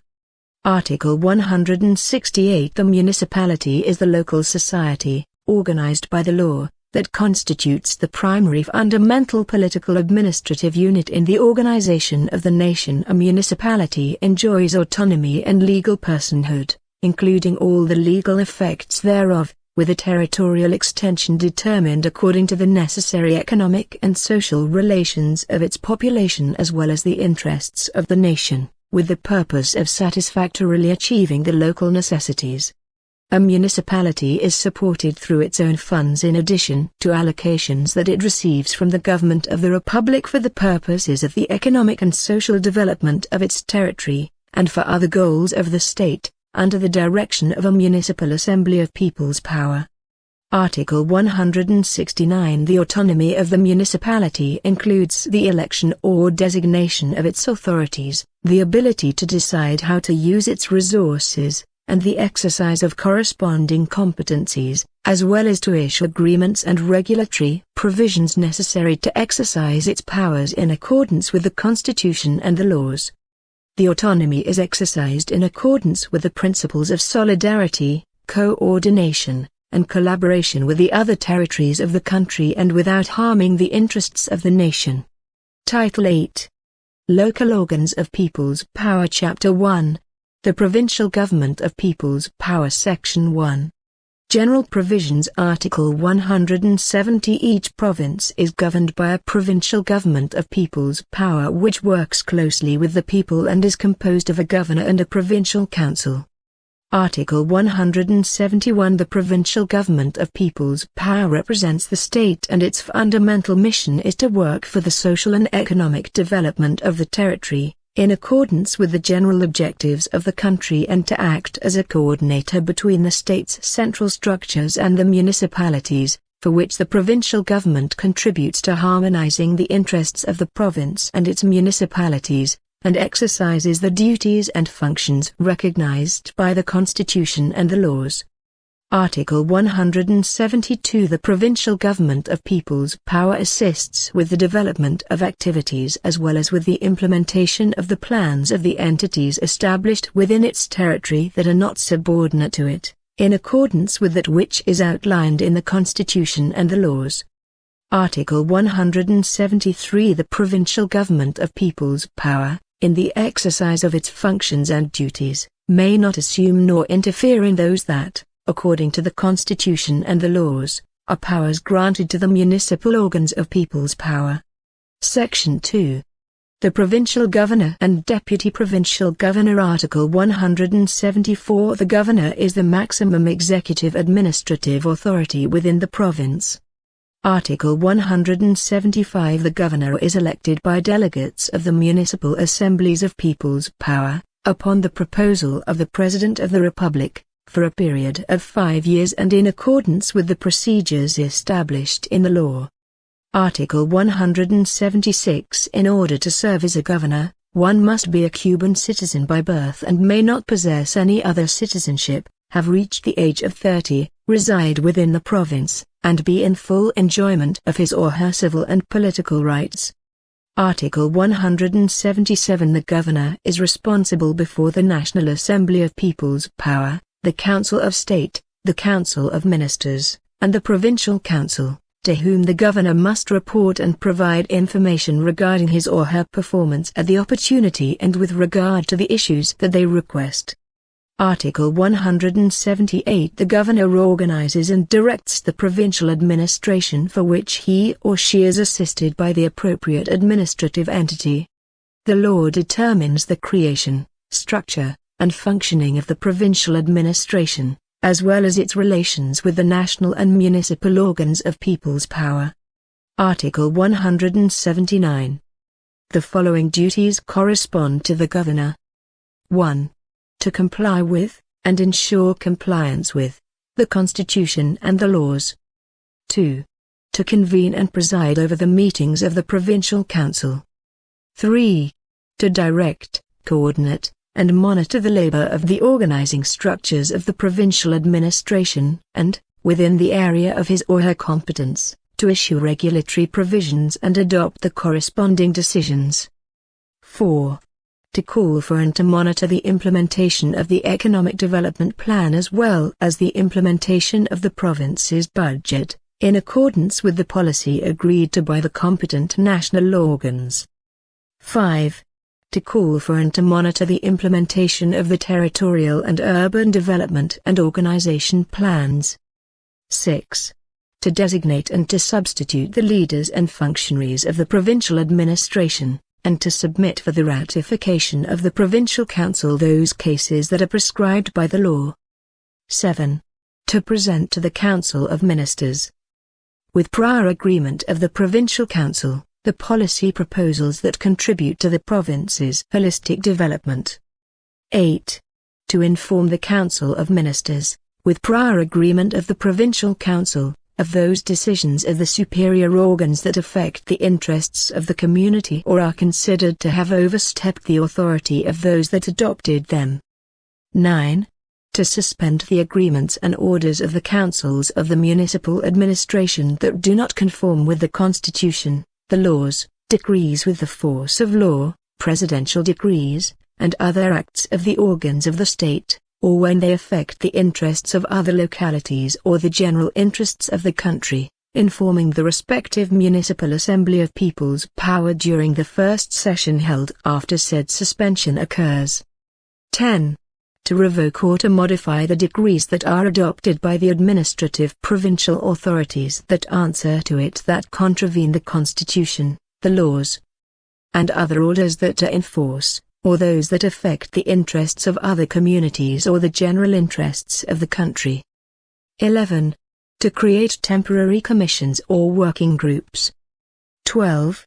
To arrange for the publication of the agreements of the Provincial Council that are of a general interest and to monitor their implementation, and 13.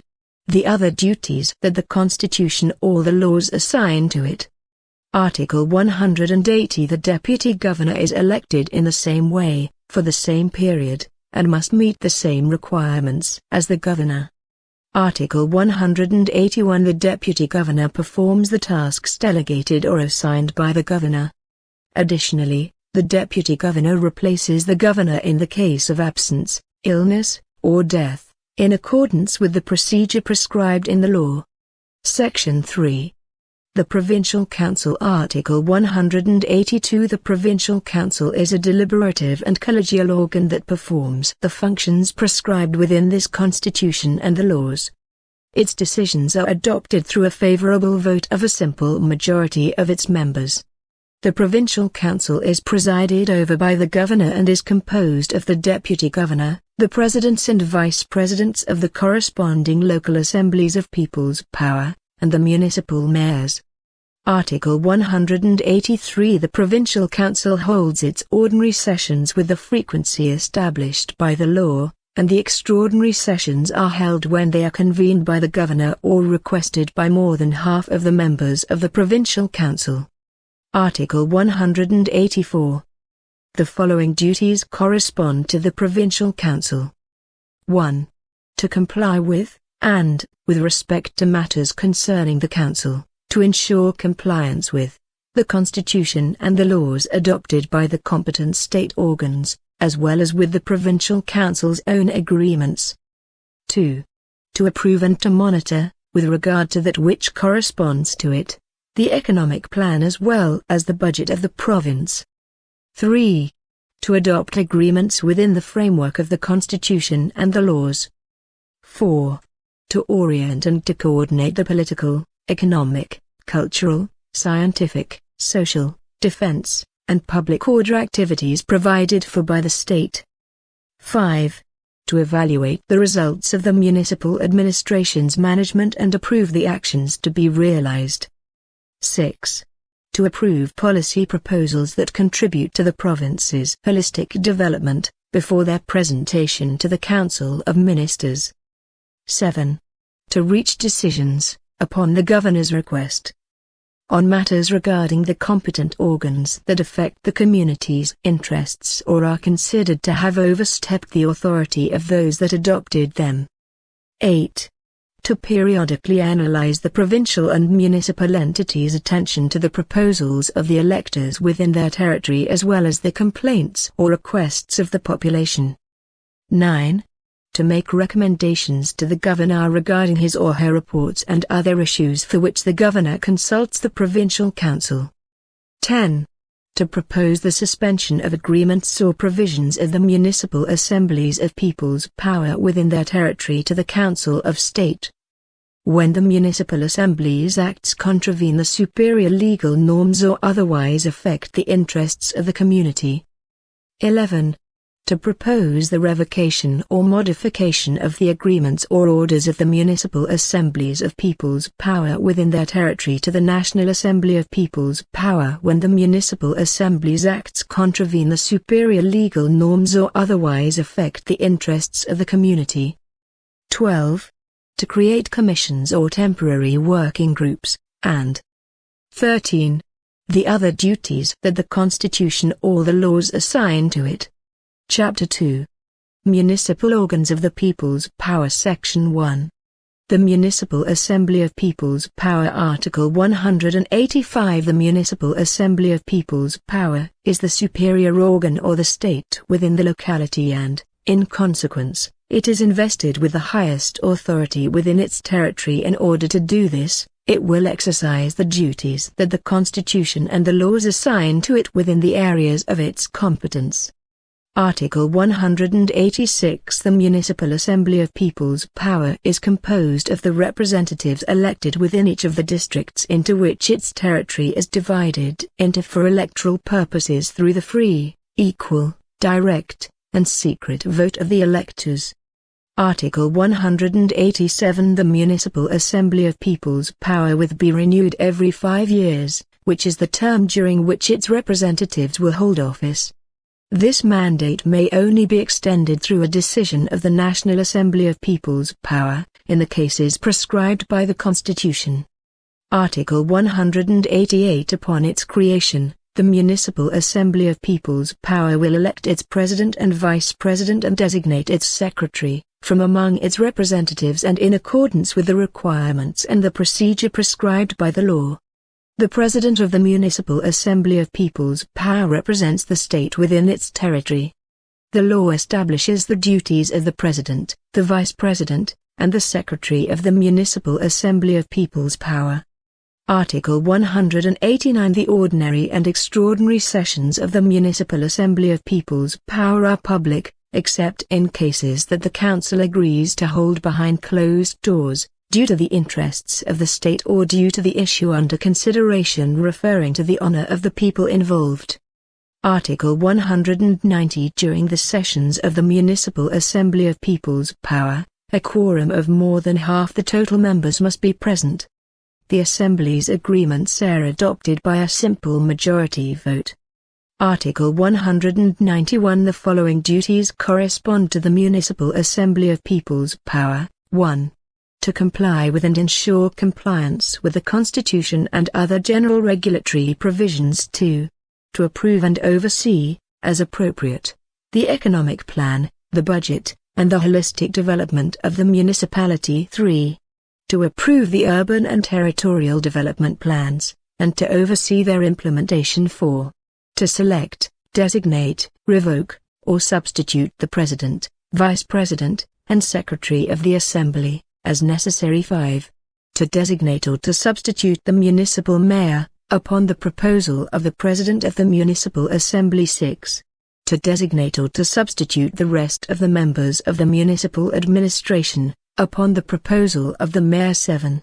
To adopt agreements and to enact regulatory provisions within the area of its competency with regard to matters of municipal interest, and to ensure their realization. 8. To monitor and to oversee the activities of the Council of the Administration of the municipality, assisting with its labor commissions, without prejudice to the monitoring activities performed by other organs and entities. 9. To organize and supervise, with regard to issues that concern it and in accordance with that which is established by the Council of Ministers or the provincial government, the operation and duties of the entities charged with realizing activities regarding the economy, production, service, health, assistance, prevention and social care, science, education, culture, recreation, sports, environmental protection, and other matters within the municipality. 10. To ensure and monitor compliance with legal obligations as well as the strengthening of the law, internal order, as well as the defensive capacity of the state within its territory. 11. To propose to the Council of Ministers or to the Governor, depending on the case, the revocation of the decisions adopted by their subordinate organs or authorities. 12. To revoke or to modify the decisions adopted by the subordinate organs or authorities when they contravene the superior legal norms, affect the interests of the community, or exceed the faculties of those that adopted them. 13. To approve the creation of the People's Municipal Councils, with prior consultation of the Council of the State. 14. To assist, in accordance with that which is prescribed by the law, with the execution of the policies of the state within its territory, as well as with the development of the production and service activities of the other entities within the territory that are not subordinated to it. 15. To create working commissions and to approve the general guidelines for their work, and 16. Any other duty that is assigned to it by the Constitution and the laws. Article 192. The Municipal Assembly of People's Power, in order to exercise its functions, is supported by its working commissions, the People's Councils, the initiatory and the ample participation of the population, and acts in close coordination with social and mass organizations.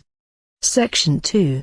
The delegates of the Municipal Assembly of People's Power. Article 193. The delegates perform the mandate that has been conferred upon them by their electors, in the interest of the entire community, for which they must share these functions, with their responsibilities and usual tasks. The law regulates the form in which they will perform these functions. Article 194. The delegates have the following rights. 1. To participate with voice and vote in the sessions of the Municipal Assembly and in the meetings of the commissions and popular councils that they are a part of. 2. To request information from the President, the Vice President, the Secretary of the Municipal Assembly, the members of the commissions, and the Council of the Administration regarding issues relevant to the exercise of their functions, and to obtain a response within the same session or as soon as possible. 3. To request attention and information from entities throughout the territory with respect to situations or problems that affect their electors, with the obligation to respond in a timely manner, and 4. Any other right that the Constitution and the laws recognize. Article 195. The representatives have the following duties. 1. To maintain a permanent relationship with their electors, promoting the community's participation in the solution of its problems. 2.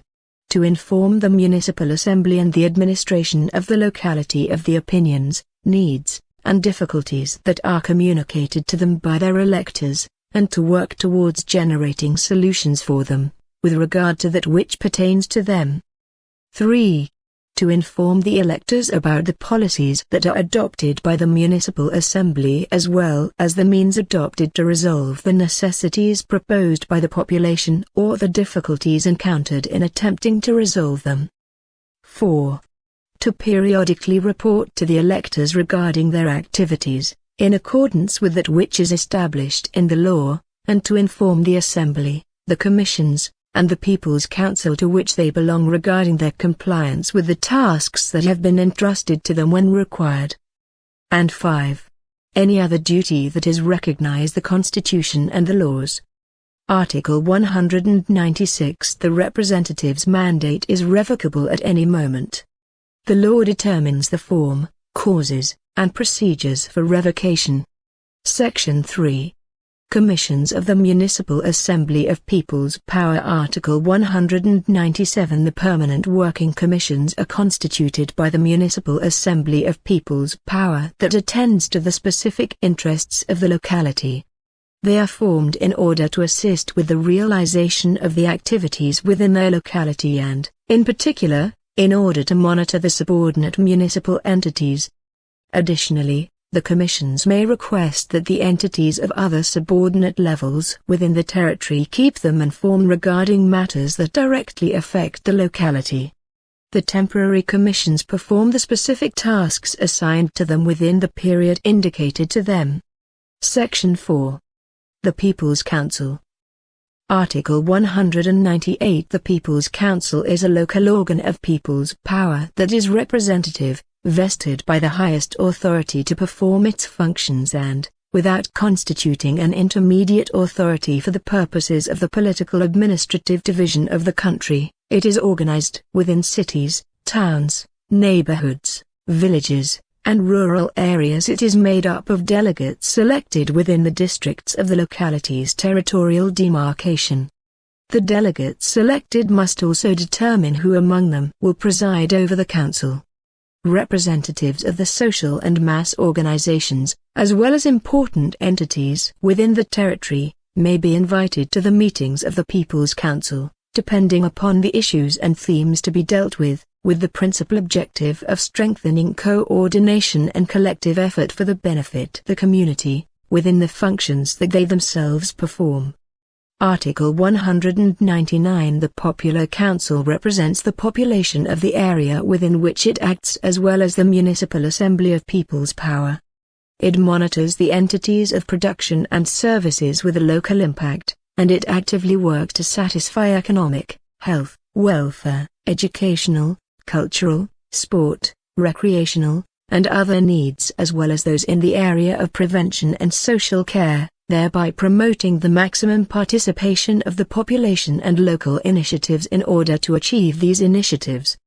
The law regulates the organization and duties of the People's Council. Section 5. Guarantees of the right to petition and local popular participation. Article 200. The Municipal Assembly of People's Power, in order to guarantee the rights of petition and citizens' participation, 1. Convenes a popular consultation for matters of local interest in accordance with the Assembly's powers. 2. Guarantees adequate attention to the proposals, complaints, and requests of the population. 3. Guarantees the right of the municipality's population to propose to the Assembly the analysis of issues within its competence. 4. Maintains an adequate level of information for the population regarding the decisions that are of a general interest to them when they are adopted by the organs of people's power. 5. Analyzes, upon a petition of the citizens, its own agreements and orders or those of the subordinate municipal authorities if they are claimed to harm the interests of the citizens, both individual or collective in nature, and adopts the corresponding means of resolving them, and 6. Implements, within its competence, any other action that is necessary to guarantee these rights. The law establishes the form and the way in which the citizens may exercise these guarantees. Section 6. Municipal Administration. Article 201. The municipal administration's essential objective is to satisfy the needs of the collectivity within the territory under its jurisdiction with respect to the economy, health, welfare, education, culture, sports, recreation, and other needs, as well as to perform tasks related to prevention and social care. The law determines the organization, structure, and operation of the municipal administration. Article 202. The Council of the Administration is designated by the Municipal Assembly of People's Power, to which it is subordinate and must report. Its composition, membership, and functions are established by the law. Article 203. The Council of the Municipal Administration is presided over by the Mayor, is collegial, performs executive and administrative functions, and manages the municipal administration. Title 9. The Electoral System. Chapter 1. General Provisions. Article 204. All citizens with the legal capacity to do so have the right to contribute to the management of the state, either directly or through their elected representatives within the organs of people's power, and to participate, for this purpose, in the form prescribed by the law, through periodic elections, plebiscites, and popular referendums that will be free, equal, direct, and secret. Every elector has the right to a single vote. Article 205. Voting is a citizen's right. The vote is exercised voluntarily by Cuban citizens, both men and women, that have reached the age of 16, except 1. Those who have been judicially restricted from exercising their legal capacity due to a disability. 2. Those who have been judicially disqualified, and 3. Those who do not meet the requirements for residency in the country as prescribed in the law. Article 206. The electoral registry is public and permanent. It is composed ex officio of all citizens with the legal capacity to vote in accordance with that which is prescribed by the law. Article 207. Cuban citizens, both women and men, that are in full enjoyment of their political rights and meet the other requirements established by law, have the right to be elected. If the election is for representatives on the National Assembly of People's Power, they must be over the age of 18. Article 208. Members of military institutions have the right to elect and to be elected, just as any other citizen. Article 209. The law determines the number of representatives that will make up the National Assembly of People's Power, in proportion to the number of inhabitants within the respective districts in which, for electoral purposes, the national territory is divided into.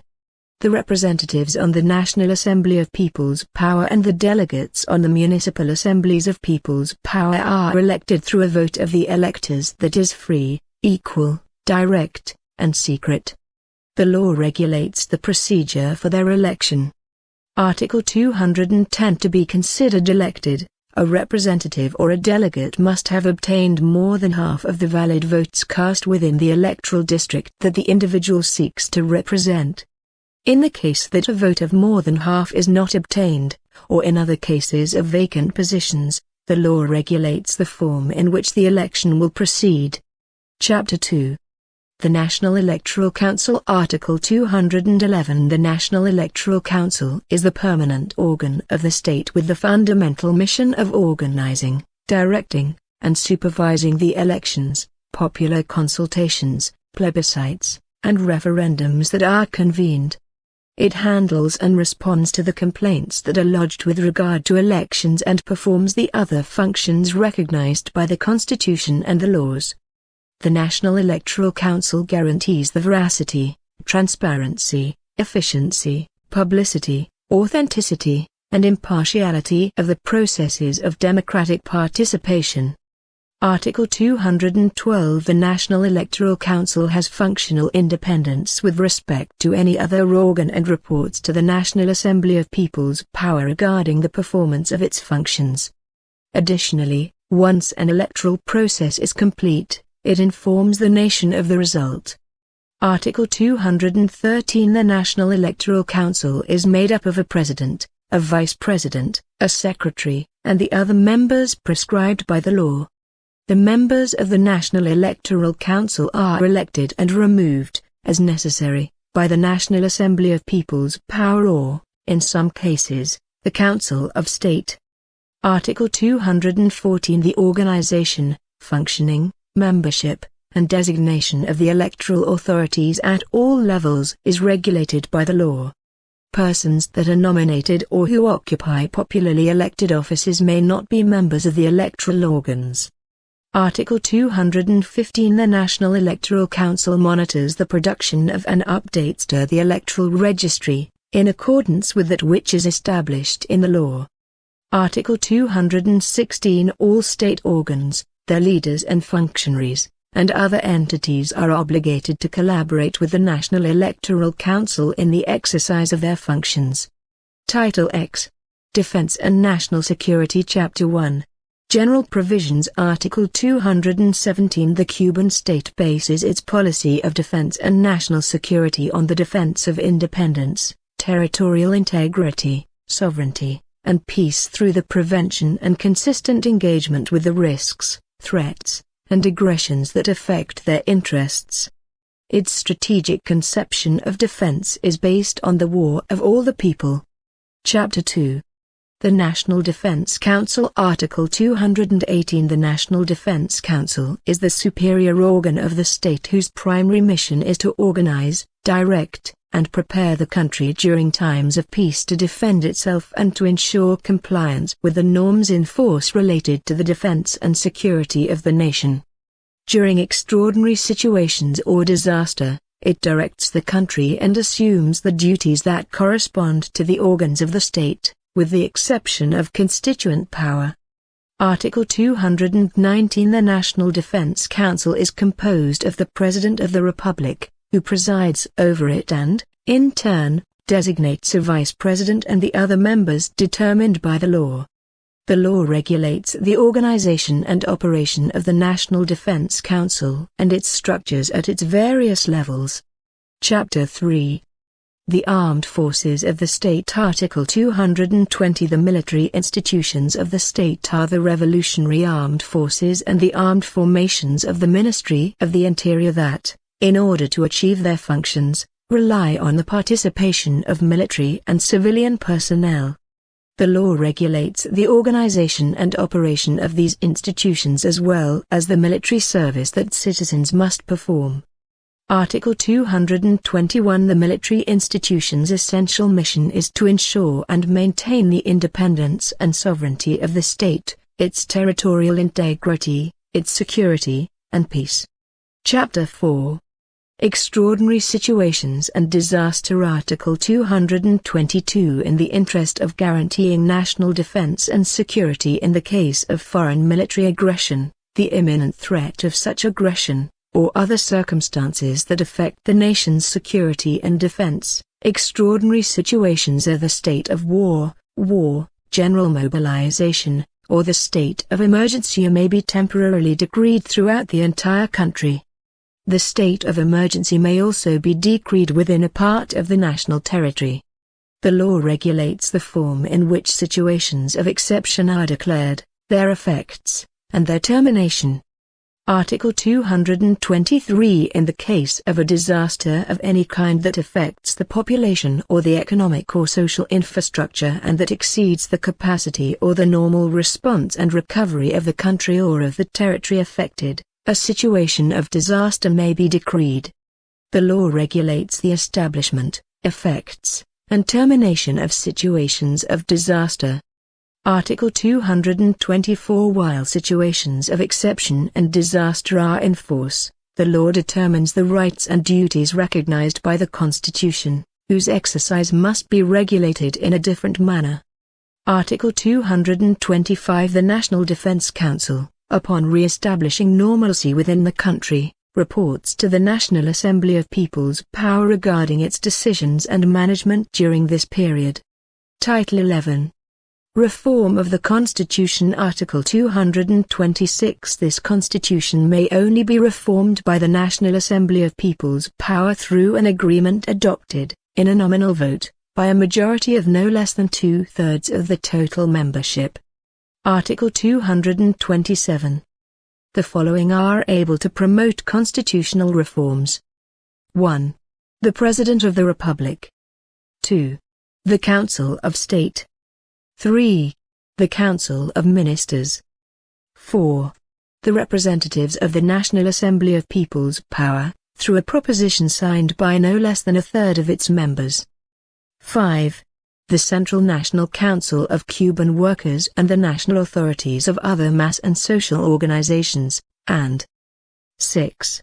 The citizens, through a petition directed to the National Assembly of People's Power, signed before the National Electoral Council by a minimum of 50,000 electors. The law establishes the procedure, requirements, and guarantees for the request and realization of constitutional reforms. Article 228. When a reform refers to the composition and operation of the National Assembly of People's Power or of the Council of State, to the duties or the term of office of the President of the Republic, or to the rights, duties, and guarantees enshrined in the Constitution, a favorable vote of the majority of the electors within the nation during a referendum held for this purpose will also be required. Article 229. In no case will the pronouncements be reformed regarding the irrevocability of the socialism system established in Article 4 or the prohibition on negotiating under the circumstances prescribed in Section E of Article 16. Special provisions. First, the representatives of the National Assembly of People's Power of the 9th Legislature will maintain their offices until their term is over. Second, the current mandates of the representatives of the municipal assemblies of People's Power are extended to 5 years, counting from the date they take office. Transitory provisions. First, prior to the passage of 6 months after this Constitution has taken effect, the National Assembly of People's Power will approve a new electoral law that will regulate the election of the representatives on the National Assembly, its President, Vice President, and Secretary, the Council of State, the President and Vice President of the Republic, the members of the National Electoral Council, the provincial governors and deputy provincial governors, and the representatives of the municipal assemblies of People's Power, their President and their Vice President. Second, after approving the electoral law, the National Assembly of People's Power, within a period of 3 months, will elect from among its members its President, Vice President, Secretary, the other members of the Council of State, and the President and Vice President of the Republic. Third, once elected, the President of the Republic proposes to the National Assembly of People's Power the appointments for Prime Minister, Deputy Prime Ministers, the Secretary, and other members of the Council of Ministers. Fourth, the provincial assemblies of People's Power will remain in office until the governors, deputy governors, and the provincial councillors take office. Fifth, the President of the Republic, once elected and within a period of 3 months, proposes the election of municipal governors and deputy municipal governors to the respective municipal assemblies of people's power through their delegates. 6th, within a period of 3 months and following the election of provincial governors and deputy provincial governors, the municipal assemblies of people's power will designate the individuals who will serve as mayors. 7th, the National Assembly of People's Power, within a period of 1 year after the entrance into force of this Constitution, will approve its bylaws and those of the Council of State. 8th, the Council of Ministers, within a period of 2 years after this Constitution takes effect, will present their proposal for new bylaws to the National Assembly of People's Power for the Council of Ministers and for the provincial governments.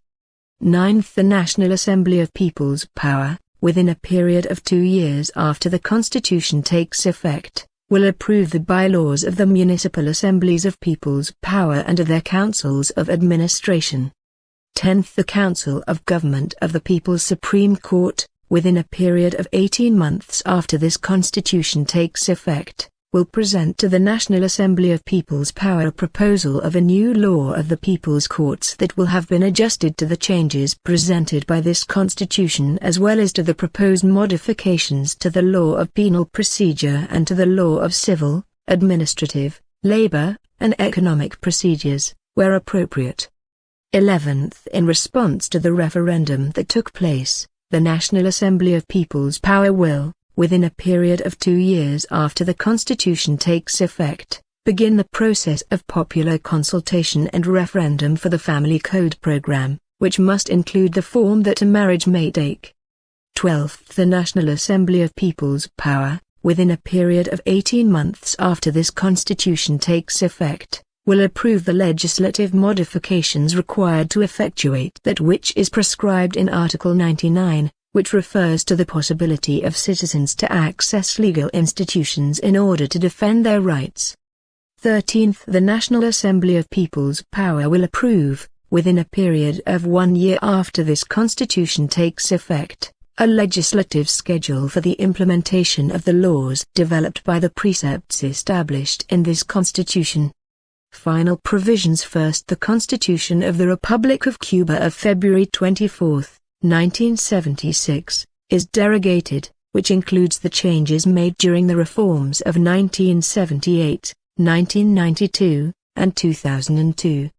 Second, the present Constitution, once certified, will take effect upon its publication in the Official Bulletin of the Republic.